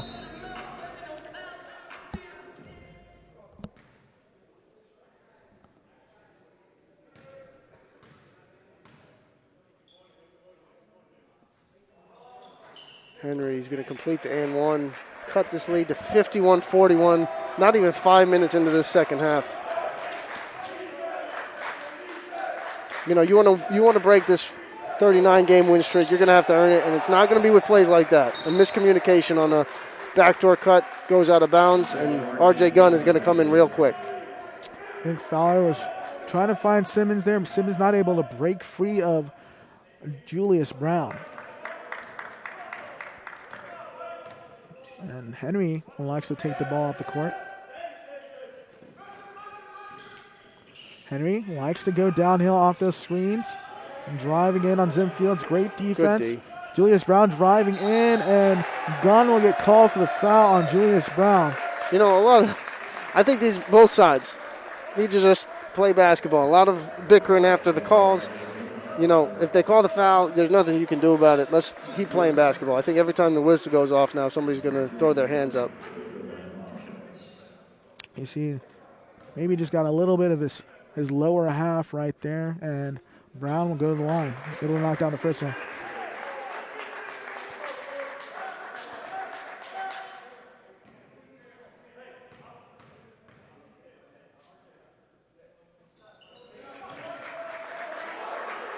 Eight-point game with 15-19 remaining. 51-43. Bears need an answer. It's been cut to single digits. Gunn to Simmons. Simmons has been quiet. Step back jump shot. Long there, and Bradford rebounds it. Out to Simmons, and a foul will be called.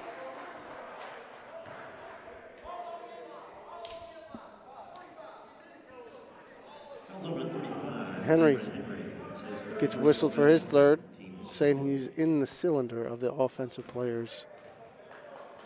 They got to look out for that one right there. One more, and that would be kind of dangerous for this LMU team if the reigning defensive player of the year picks up his fourth personal. So, you know, this is a big stretch too. We talk about three on Henry, and Whitfield has three as well. I mean, if you can draw one more on either of those two guys, they just pulled Henry out. But if you can get a fourth on Whitfield, that would be a big swing for the Bears. Hawks wheeling, a hesitation out to Simmons. That one was tipped. He can go and get it. Simmons drops him on the deck. Hawks for three on the wing and just left it short. Good box out. That's a heck of a box out there. Bledson. And then he lost it. And a travel will be called, I believe, on Bledson. Yeah, just lost the handle of the ball.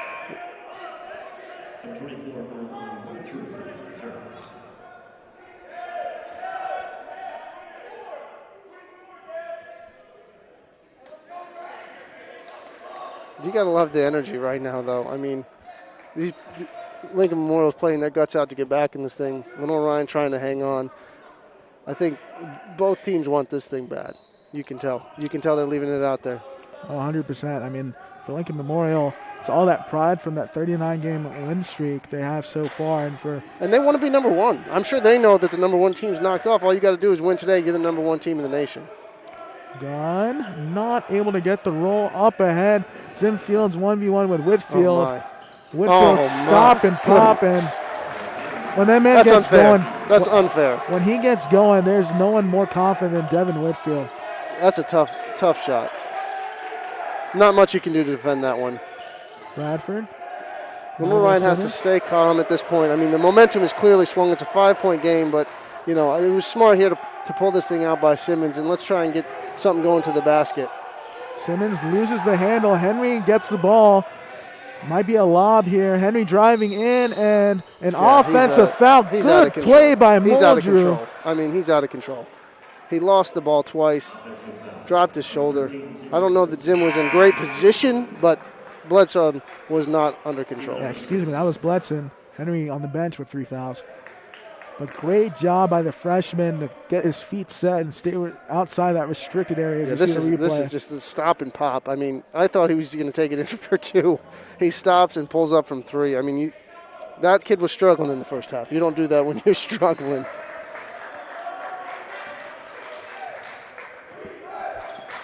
So the lead shaved to 5 now. 13:45 to play. Big offensive set here for the Bears. See if they can get the ball inside the gun here. Zim's got it on the perimeter.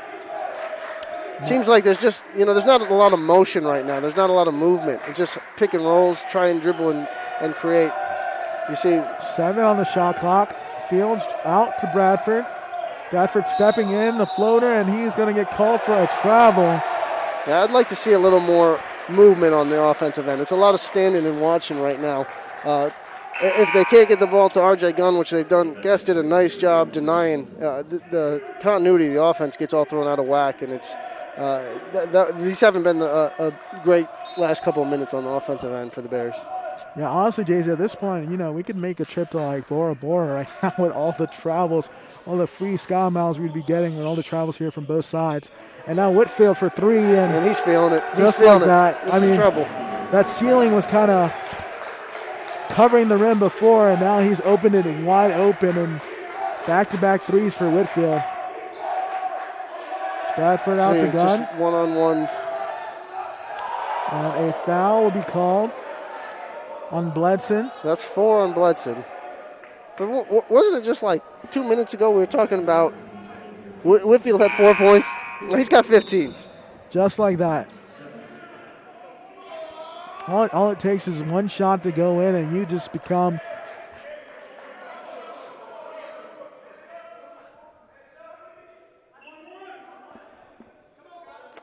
the good thing right now is that was the 17th foul on Lincoln Memorial. So Lenoir-Rhyne will be shooting for the last 12:57. As Cam Henry enters for Bledson, who has 4 personals now, one more, and he's done for 12:56. I mean, he was their best player in the first half, has been held scoreless in the second half, but an energy-type player.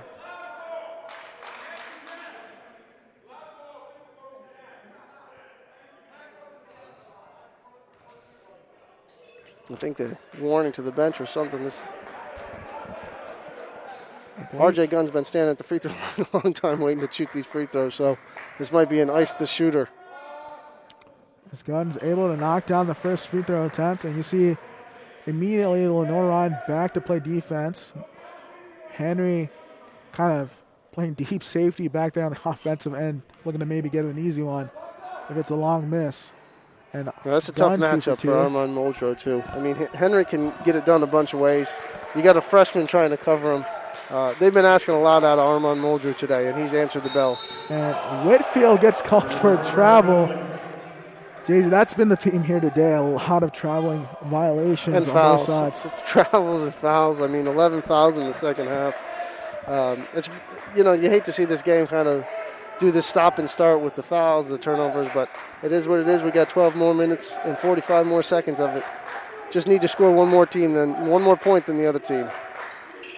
Darius Simmons, straight line, three-pointer, connects. Much needed right there. He's been quiet, and he needed that one. And fouled on the floor is Bradford.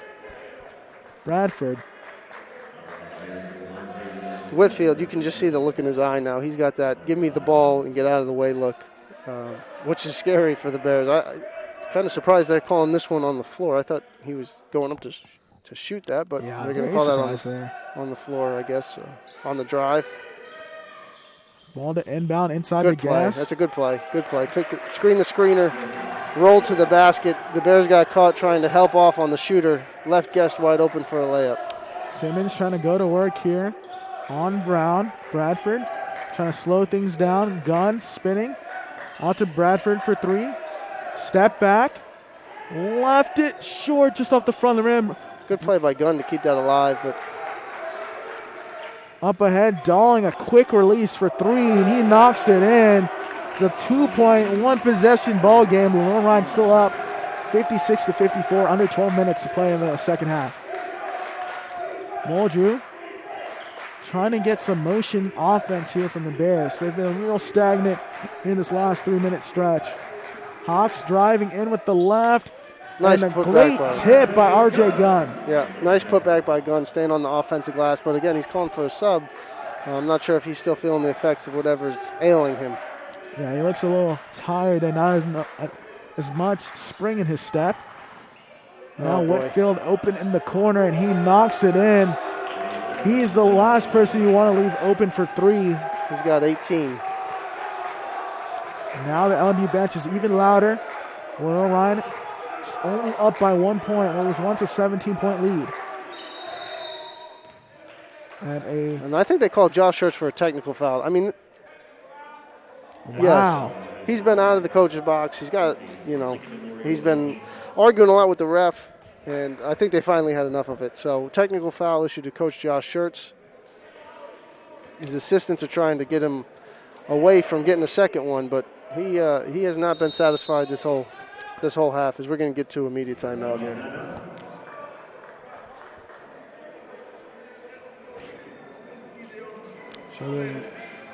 He's still going at it with him. Show you the replay of that last possession, the tip by RJ Gunn. 58-57 lead ball game for Lenoir-Rhyne over at number 2 LMU. Just a quick stat update. Simmons with 15 points, 14 points away from getting 1,000, or leading 1,000, getting 1,001. 5 for 10 on the field, 4 for 4 from the free throw line, 1 for 3 from three-point. And Whitfield, cold first half, has 18 here. In the second half, 7-11 from the field, 0 for 1 from the free throw line, and 4 of 7 from the three-point line with 5 rebounds. It just goes to show you, when you're one of the better players in the conference, it's really tough to kind of shut down a good player for 2 consecutive halves. So we're waiting more action here. We'll give another shout out to Carolina West Wireless. Carolina West Wireless, fastest speeds, national 4G LTE coverage with a hometown price. Carolina West Wireless is proud to be the official wireless provider of the Bears. 11:06 remaining here in the second half. Jay-Z, I think it's got to be in a 2 to 3 minute stretch, but what do you want to see from LR to try to, put some pressure on LMU and slow them down? Yeah, I mean, they've been doing all they can do on the defensive end. Eventually, this team was going to erupt, and they have. I think offensively, there needs to be more continuity and movement on the offensive end. It seems to be a little bit too much of trying to get it to RJ or trying to get it to DK, and then everybody stop moving. And if they can't get it to those two, the play breaks down. So keep running your stuff. Avoid this deer in headlights kind of, oh, gosh, they're coming back, we're done. Keep the pedal on the gas here. Simmons at the line for that technical free throw, the first one. 2 for 2 at the line. Now a 3-point lead for Lenoir-Rhyne.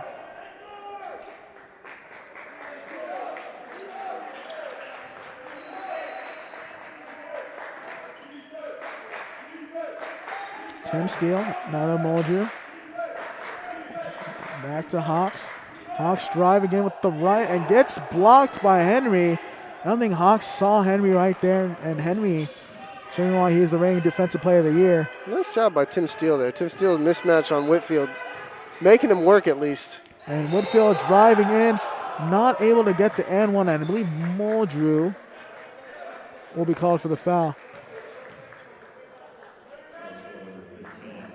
Well, they're going to change. They're going to put that one on Steele. That's number 3 on Steele. And looks like RJ Gunn will be coming back in for Steele here at the 10:46 mark. Whitfield also one of the people you don't want at the free throw line. He's now 1 for 2, but before that he was about 80, pushing over 85% on the season from from the free throw line.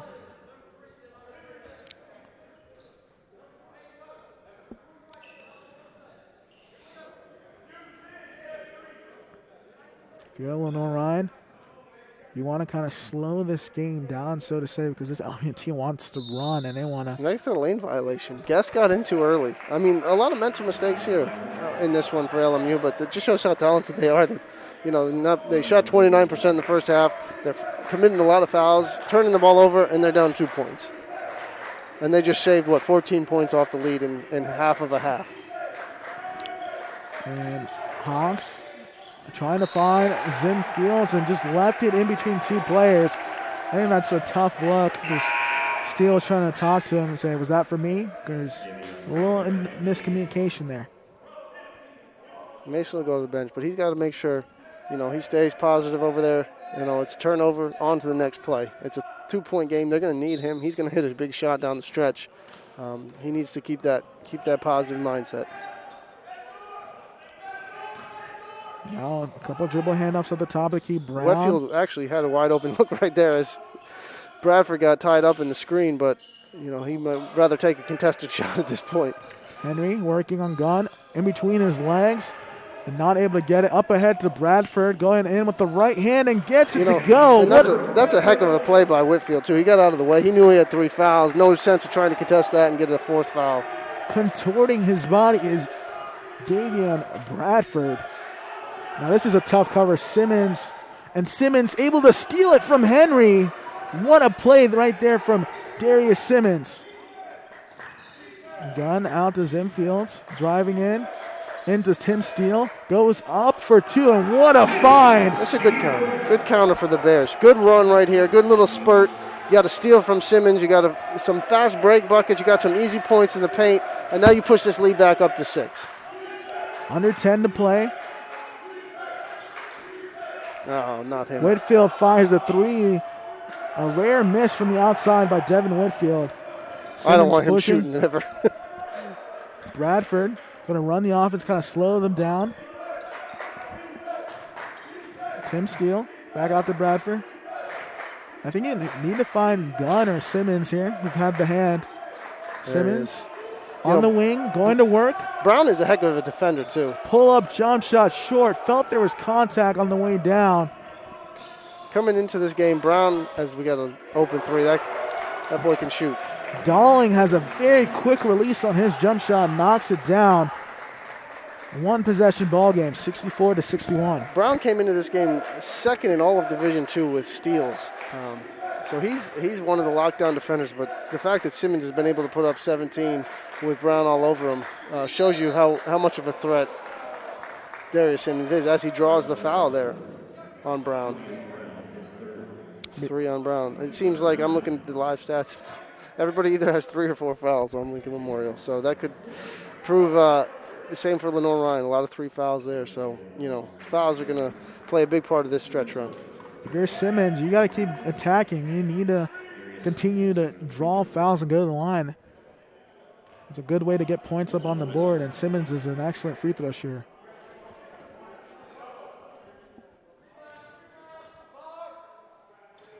Simmons knocks down the first attempt. I mean, Lincoln Memorial is unbelievable. 10 of 15 in the second half. They're shooting 67%. I think we said at halftime we knew they weren't going to shoot as bad as 29%. Shooting 67% is pretty tough, too. 6 of 9 from 3. I mean, hit all of their free throws. That's efficiency. They got 32 points on 15 shots as a team. So a completely different page here from LMU, the one we're used to hearing about. And a good Nice play by defensive Mason play Hawks. by Mason Hawks, able to keep it alive. Now Bradford with Brown on his back. Out to Gunn, pump fakes. Yeah, I think And he's going to get called for travel, and Coach Sullivan doesn't like that call whatsoever. Felt like he pumped and left his pivot foot down and then put it down the deck and took steps. Coach Schertz is wanting a technical foul on Coach Sullivan for getting outside the coach's box. The difference is he hasn't been out it for 90% of the game. So how will the Bears react and answer that mistake there by Gunn? Out to the wing to Brown. Good closeout by Muldrew. Muldrew staying tight. Oh, And a great pump fake Nice there move. by Bledson. I think RJ's leg is fine because he just jumped over him on the closeout. Bradford top of the key into RJ Gunn. Muldrew driving in. Goes strong with the right. Not able to get it to go. Almost got the tip. What second effort bounce by Muldrew. And Bledson. A good no-look pass to Julius Brown in the corner. And just like that, it's a tied ball game, 66 apiece, with 7 minutes and 10 seconds remaining here in the second half. Good timeout there by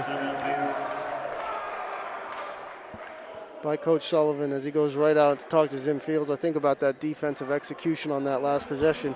Lenoir-Rhyne has led for the majority of this game. Lincoln Memorial's only lead was 17-16 with 11:06 left in the first half. The Bears have led that entire duration, so that's about, 25 minutes of game time.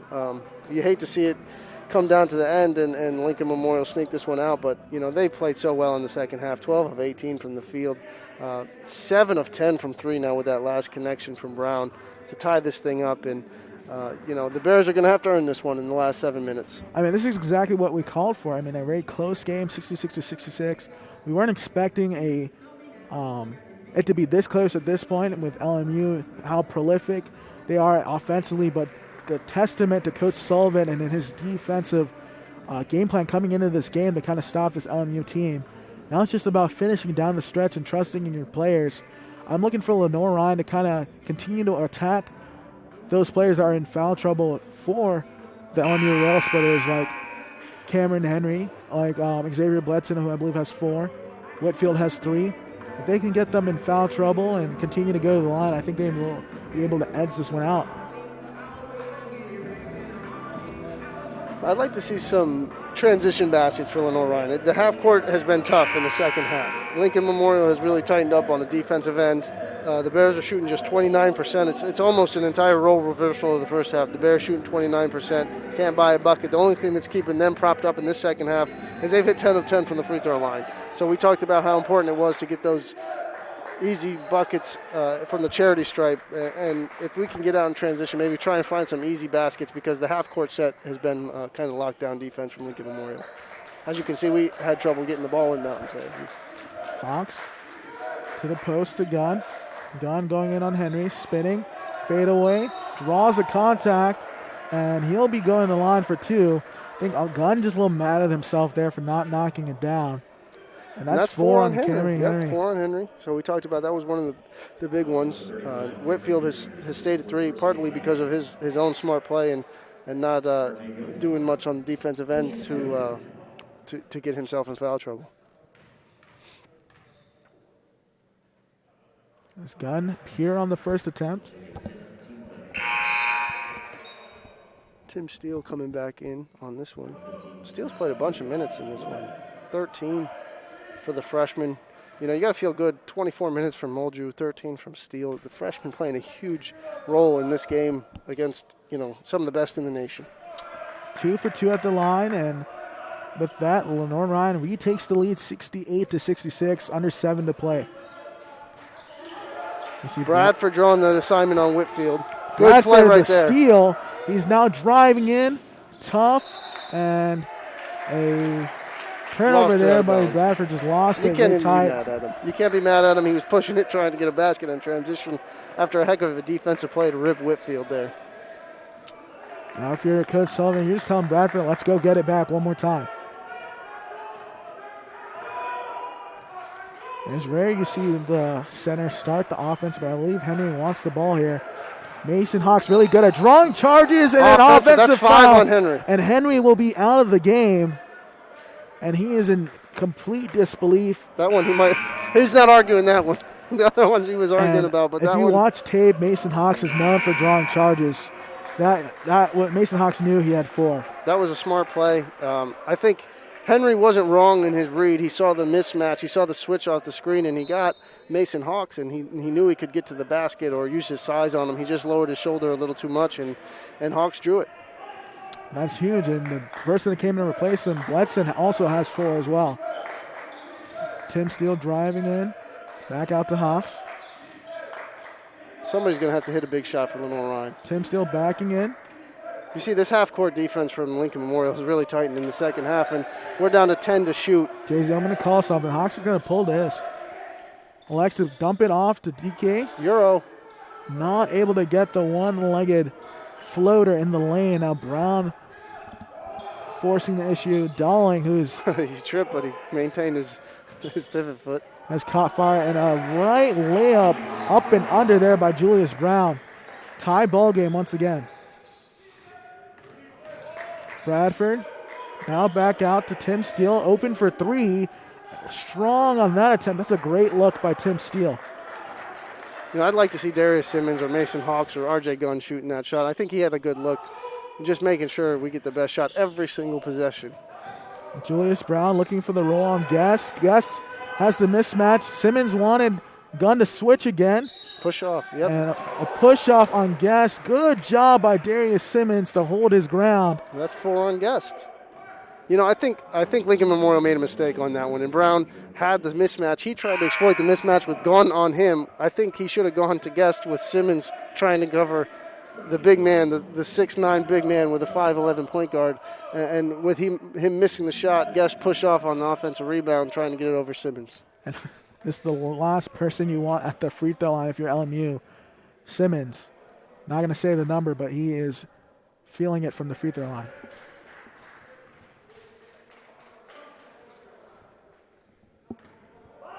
1 point advantage, 5-16. This is what you wanted to do. This is what we talked about in the game, in the pregame. Try and keep it close for the first 35 minutes and see what happens for the last 5. And there we are right now with a chance to do just that. 2 for 2 at the line, 70-68 here. Lenoir-Rhyne up over number 2 LMU. Guest fires a 3 and he knocks it in, and LMU retakes the lead, 71-70. 5 minutes remaining here. He didn't even think he had that one. He chased his own rebound, thinking that one was coming off. Good effort by Brown there. Try and get that steal as his teammates hustle to help him up. Good effort. But that's a big shot by Guest. First made three-pointer of the game for the big man. He's got some range out there. He can knock that shot down, and he did just that. And that's the first lead for Lincoln Memorial since 11 minutes in the first half. Hawks to inbound. Let's see how the Bears answer to giving up the lead to LMU. Lenoir-Rhyne has led for 29 minutes and 26 seconds in this one. Lincoln Memorial has led for 3 minutes and 56 seconds. Mason Hawks step back 3, knocks it in from the corner pocket. Cold. Mason Hawks with the step back. That right in his grill. I'm telling you what, Mason Hawks, if he starts to heat up now, it's going to be an interesting one. Whitfield looking for a three-point shot, cutting into the basket, and not able to get the roll. Simmons on the deck, finally secured by Bradford. And Simmons really wanted Bradford to push, but heads-up play by the senior to slow it down.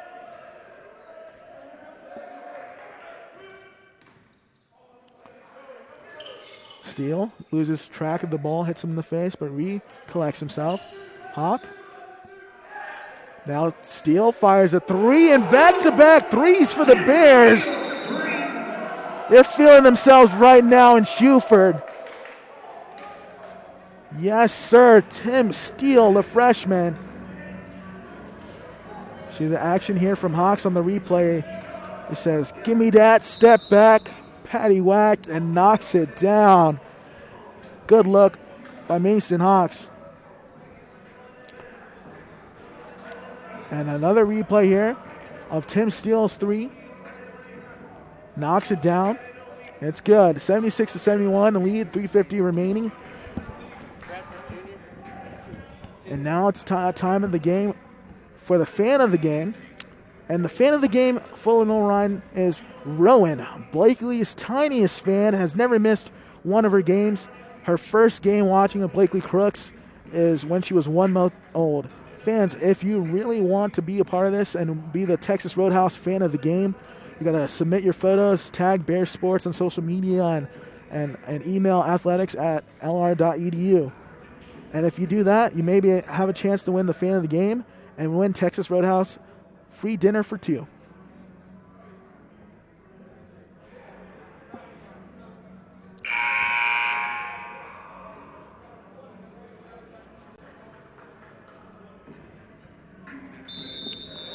(76-71) here in Shuford Gymnasium. Lenoir-Rhyne is up over number 2 LMU. 3:50 remaining. I'm Adekale Ande along with Jeremy Zalaka, and this has been a great game here today. And it's been exciting, and I'm excited for this last little 4-minute stretch, Jay-Z. 3:50 to play. Bears up 5. I mean, this is where you want to be. This could be one of the biggest wins in Lenoir-Rhyne history, but there's still a long way to go to get there. 3 minutes, 50 seconds against an explosive rail splitter squad. Almost a steal there for Tim Steele. Dalling with the rock, trying to find Whitfield open. And Bradford just trying to fight through the screen as he's going to get called for the foul. And that's going to send, I believe, Bletson to the line. Yeah, he was trying to fight through it, but, you know, I'm sure the coaching staff told him don't let Whitfield get good looks, so he tried to battle through that screen a little hard to make sure he didn't. Bledson is backing away like he's not the shooter, but he is the shooter, so.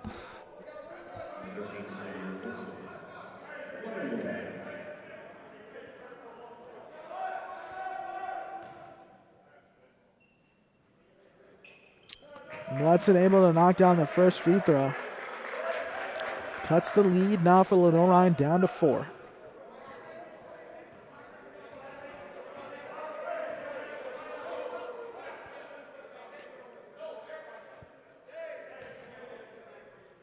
lot of time in between these two free throws. I hate to almost ice the free throw shooter, but Lincoln Memorial rearranged their line at the free throw line, and it didn't matter to him. 2 for 2 for Bledson. One possession ball game. Lenoir-Rhyne up 76-73 with 3:30 remaining here in this matchup. Tim Steele over to Bradford. Hawks wants the ball. Hawks driving in, out to R.J. Gunn. A deep wing three. It's good. Bingo. R.J. Gunn. Unload the clip. Big players make big plays in big moments, and that's what R.J. Gunn just did right there. But what an answer for Lincoln Memorial. How did they even see that back cut and an open layup, and it's still a 4-point contest? 79-75, or under 3 minutes left to play. How will Lenoir-Rhyne answer? I think we got to keep getting that ball to R.J. Gunn. Bradford now trying to find somebody. There he is. Over to Gunn. Gunn curling. A good pass to Bradford. Off the glass. Not able to kiss it in. Good look. It's a good look. That's a play you wanted. R.J. drew two. Dished it to Bradford. Just missed it barely, but a good offensive set right there. Up to Dolling. Dolling's been hot from three. Sure has. Guest. Pump fake. Hawks playing good defense. Might draw a charge here, but Guest doing a good job of turning. And Whitfield lays it in, and Tim Steele takes the shot to the face. Let's hope he's all right. One possession ball game, 2 points. Lenoir-Rhyne up 79-77, 2:20 remaining. And look at the grit from Tim Steele. He says, get back to the bench. I'm still playing. He tells him he's all right. Wants to be in it when it matters. We got a little freshman for freshman sub as Muldrew will replace him. Bears going small with Gunn will be the 5. He's drawn Guest on the defensive end. Let's look for Darius Simmons here. This is his type of moment where he makes big plays in the clutch. Remember when he made a deep wing 3 against Mars Hill last year in the clutch. Over to Gunn. Out to Muldrew. Muldrew driving in with the right. Count and the basket. One from the freshman. Hoop and harm for Armand Muldrew. Give me all 2 of that right there. Let me show you the replay. Look at the freshman put his head down, get to the basket, and finish. As Dick Vitale would say, look at those diaper dandies. Armand Muldrew, a freshman, not playing like one here today, stepping up big time against the number 2 team in the land, LMU. And knocks down the free throw to complete the and one. 82-77, 2 minutes remaining here in Schufer Gymnasium. And Mason gambles on the steal, but good recovery. Good recovery. Whitfield long on that three-point attempt, secured by R.J. Gunn. Yeah, let's slow this up. Let's get a good shot, but use some clock. It's too early to play, run 30 seconds off the clock, but we don't want to get a quick one unless it's wide open. Hawks driving into the hole. Or you could do that. One! Mason Hawks! Let him know. Number 3, call your number right there and get to the basket. You got to love Mason Hawks. Cool as a cucumber, too. Look, very little emotion. You just had an and one to go up 7 against the number 2 team in the nation.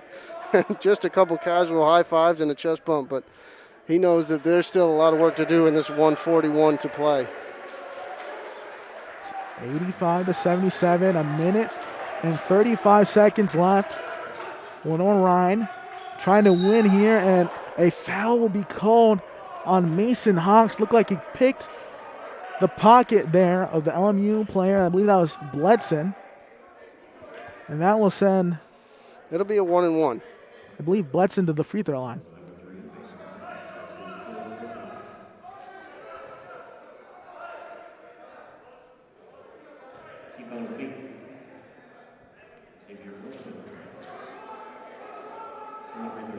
Big free throw here. Got a box out. Big shot by Bledson there. Knocks down the first one. 85-78. 1 minute and 34 seconds remaining. If you're just tuning in, you've missed one heck of a game here today. 2 for 2 at the line. Clutch free throws by Bledson. 6-point ball game, 2 possessions. 85-79 here in Schuford Gymnasium on Bears Sports Network. 1:34 remaining, and we'll be back shortly. What does unlimited mean to you? At Carolina West Wireless, it means unlimited media, unlimited fun, and unlimited access to our nationwide high-speed network. Sign up today for an unlimited data plan and pay just $35 per month per line for 4 lines. And we'll include hotspot and big-time savings on a new smartphone. Take $350 off the revolutionary new Samsung Galaxy S20 and get more out of your unlimited. Expect more, get more. Only from Carolina West Wireless. And we're back here on Bears Sports Network. You're just tuning in. The score is 85-79. Lenoir-Rhyne up on the number 2 LMU, and it's time for the KNL Done Right play of the game. Pull this up. Let's get it. Usually known for his 3-point marksmanship from the outside. Likes to go 1v1 here, and then takes the dribble handoff all the way to the hole. Hoop and harm. Count the basket. Flex on them. Mason Hawks. 85-79, a minute 34. Your LR, you got to be super smart on this possession. Bears ball. Press, Lincoln Memorial's obviously going to turn the pressure up with a minute 34 to go. This is a big press break, a big possession here. Freshman Muldrew in. Bradford and Hawks, Simmons and Gunn. Hawks with the ball now over to Muldrew. Needs to get over the Hawks, and they're going to set up the offense. Into the wing to Simmons. He's got a mismatch if he wants it. Telling him to clear out. Simmons rubbing off the shoes. Stops. Finds the corner. Gunn, step back. Deep 3 contested. And that's just a tough look with two people right in your grill. I think I would have rather seen Simmons off the bounce. I think he realized that he caught it with about 17 seconds on the shot clock and couldn't hold it the whole time. But I like that matchup of Simmons with Guest trying to guard him than RJ putting up a contested 3. Down. Up 6. By 6. Up 6. Is LMU. A minute left to play. And Whitfield driving in, gets called. And I believe Will bailed out right there. He's driving out of control, but he'll be going line for 2. 49.8 seconds remaining in this nail-biter game. Lenoir-Rhyne up 85-79. Devin Whitfield to the line for 2 free throws.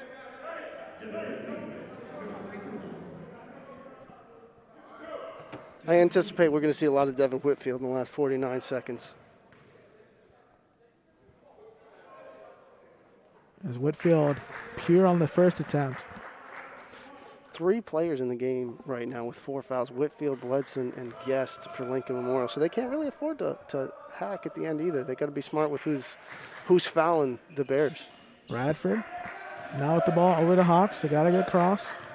Hawks now to Bradford. Going to hold it. Good job by over to Simmons.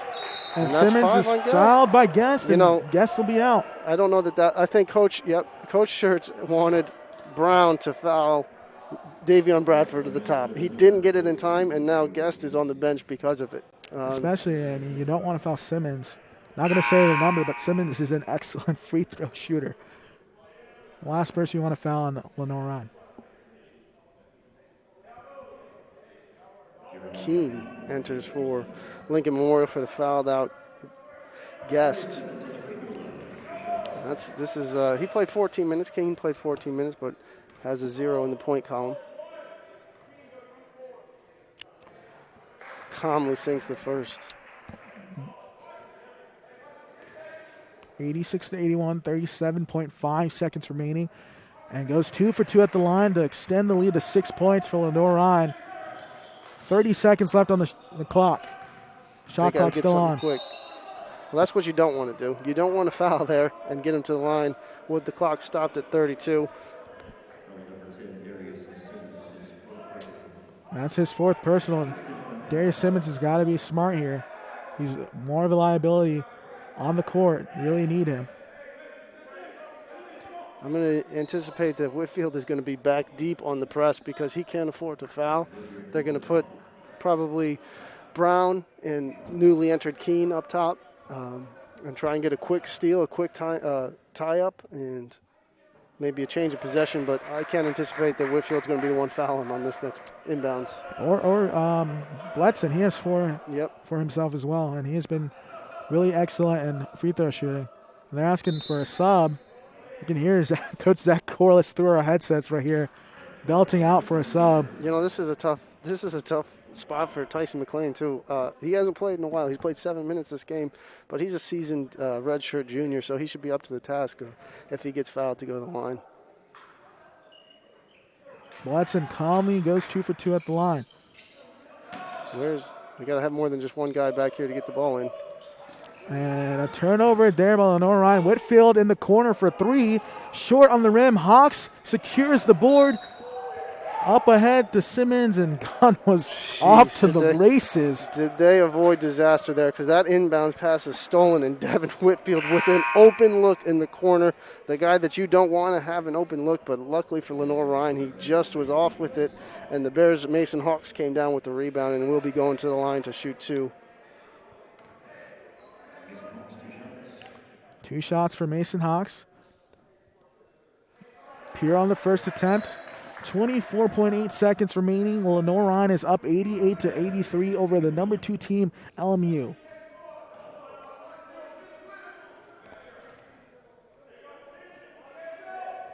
Drills it. Now a 6-point lead for Lenoir-Rhyne. Shot clock off. They got to go in a hurry. 20 seconds. Dalling a quick 3. Left it short. No way. No. That has to be out of bounds. Yeah, I don't know how they didn't call that one, but we'll take it because they called a carry.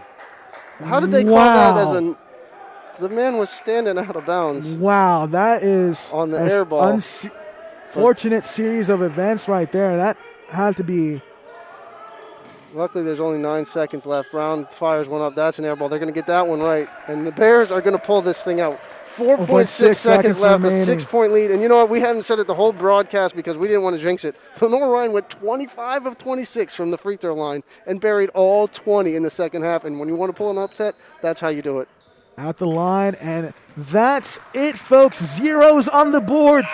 Lenoir-Rhyne wins this one 89-83 and upsets the number 2 team in the nation and ends a 39-game win streak. LR being the bad news Bears here today. That is an absolute signature win for this Bears team. Probably one of the best in history. The biggest win was a win over Queens as the number 6 team in the nation to knock off this number 2 team, Lincoln Memorial, who hadn't lost since November 1st, 2019. What a win. But nevertheless, a look at some of these highlights as how they pulled this upset. You see Hawks driving it in. That was the play of the game. Excuse me, not the play of the game, but a tough drive by Hawks. This was an overall great game here today.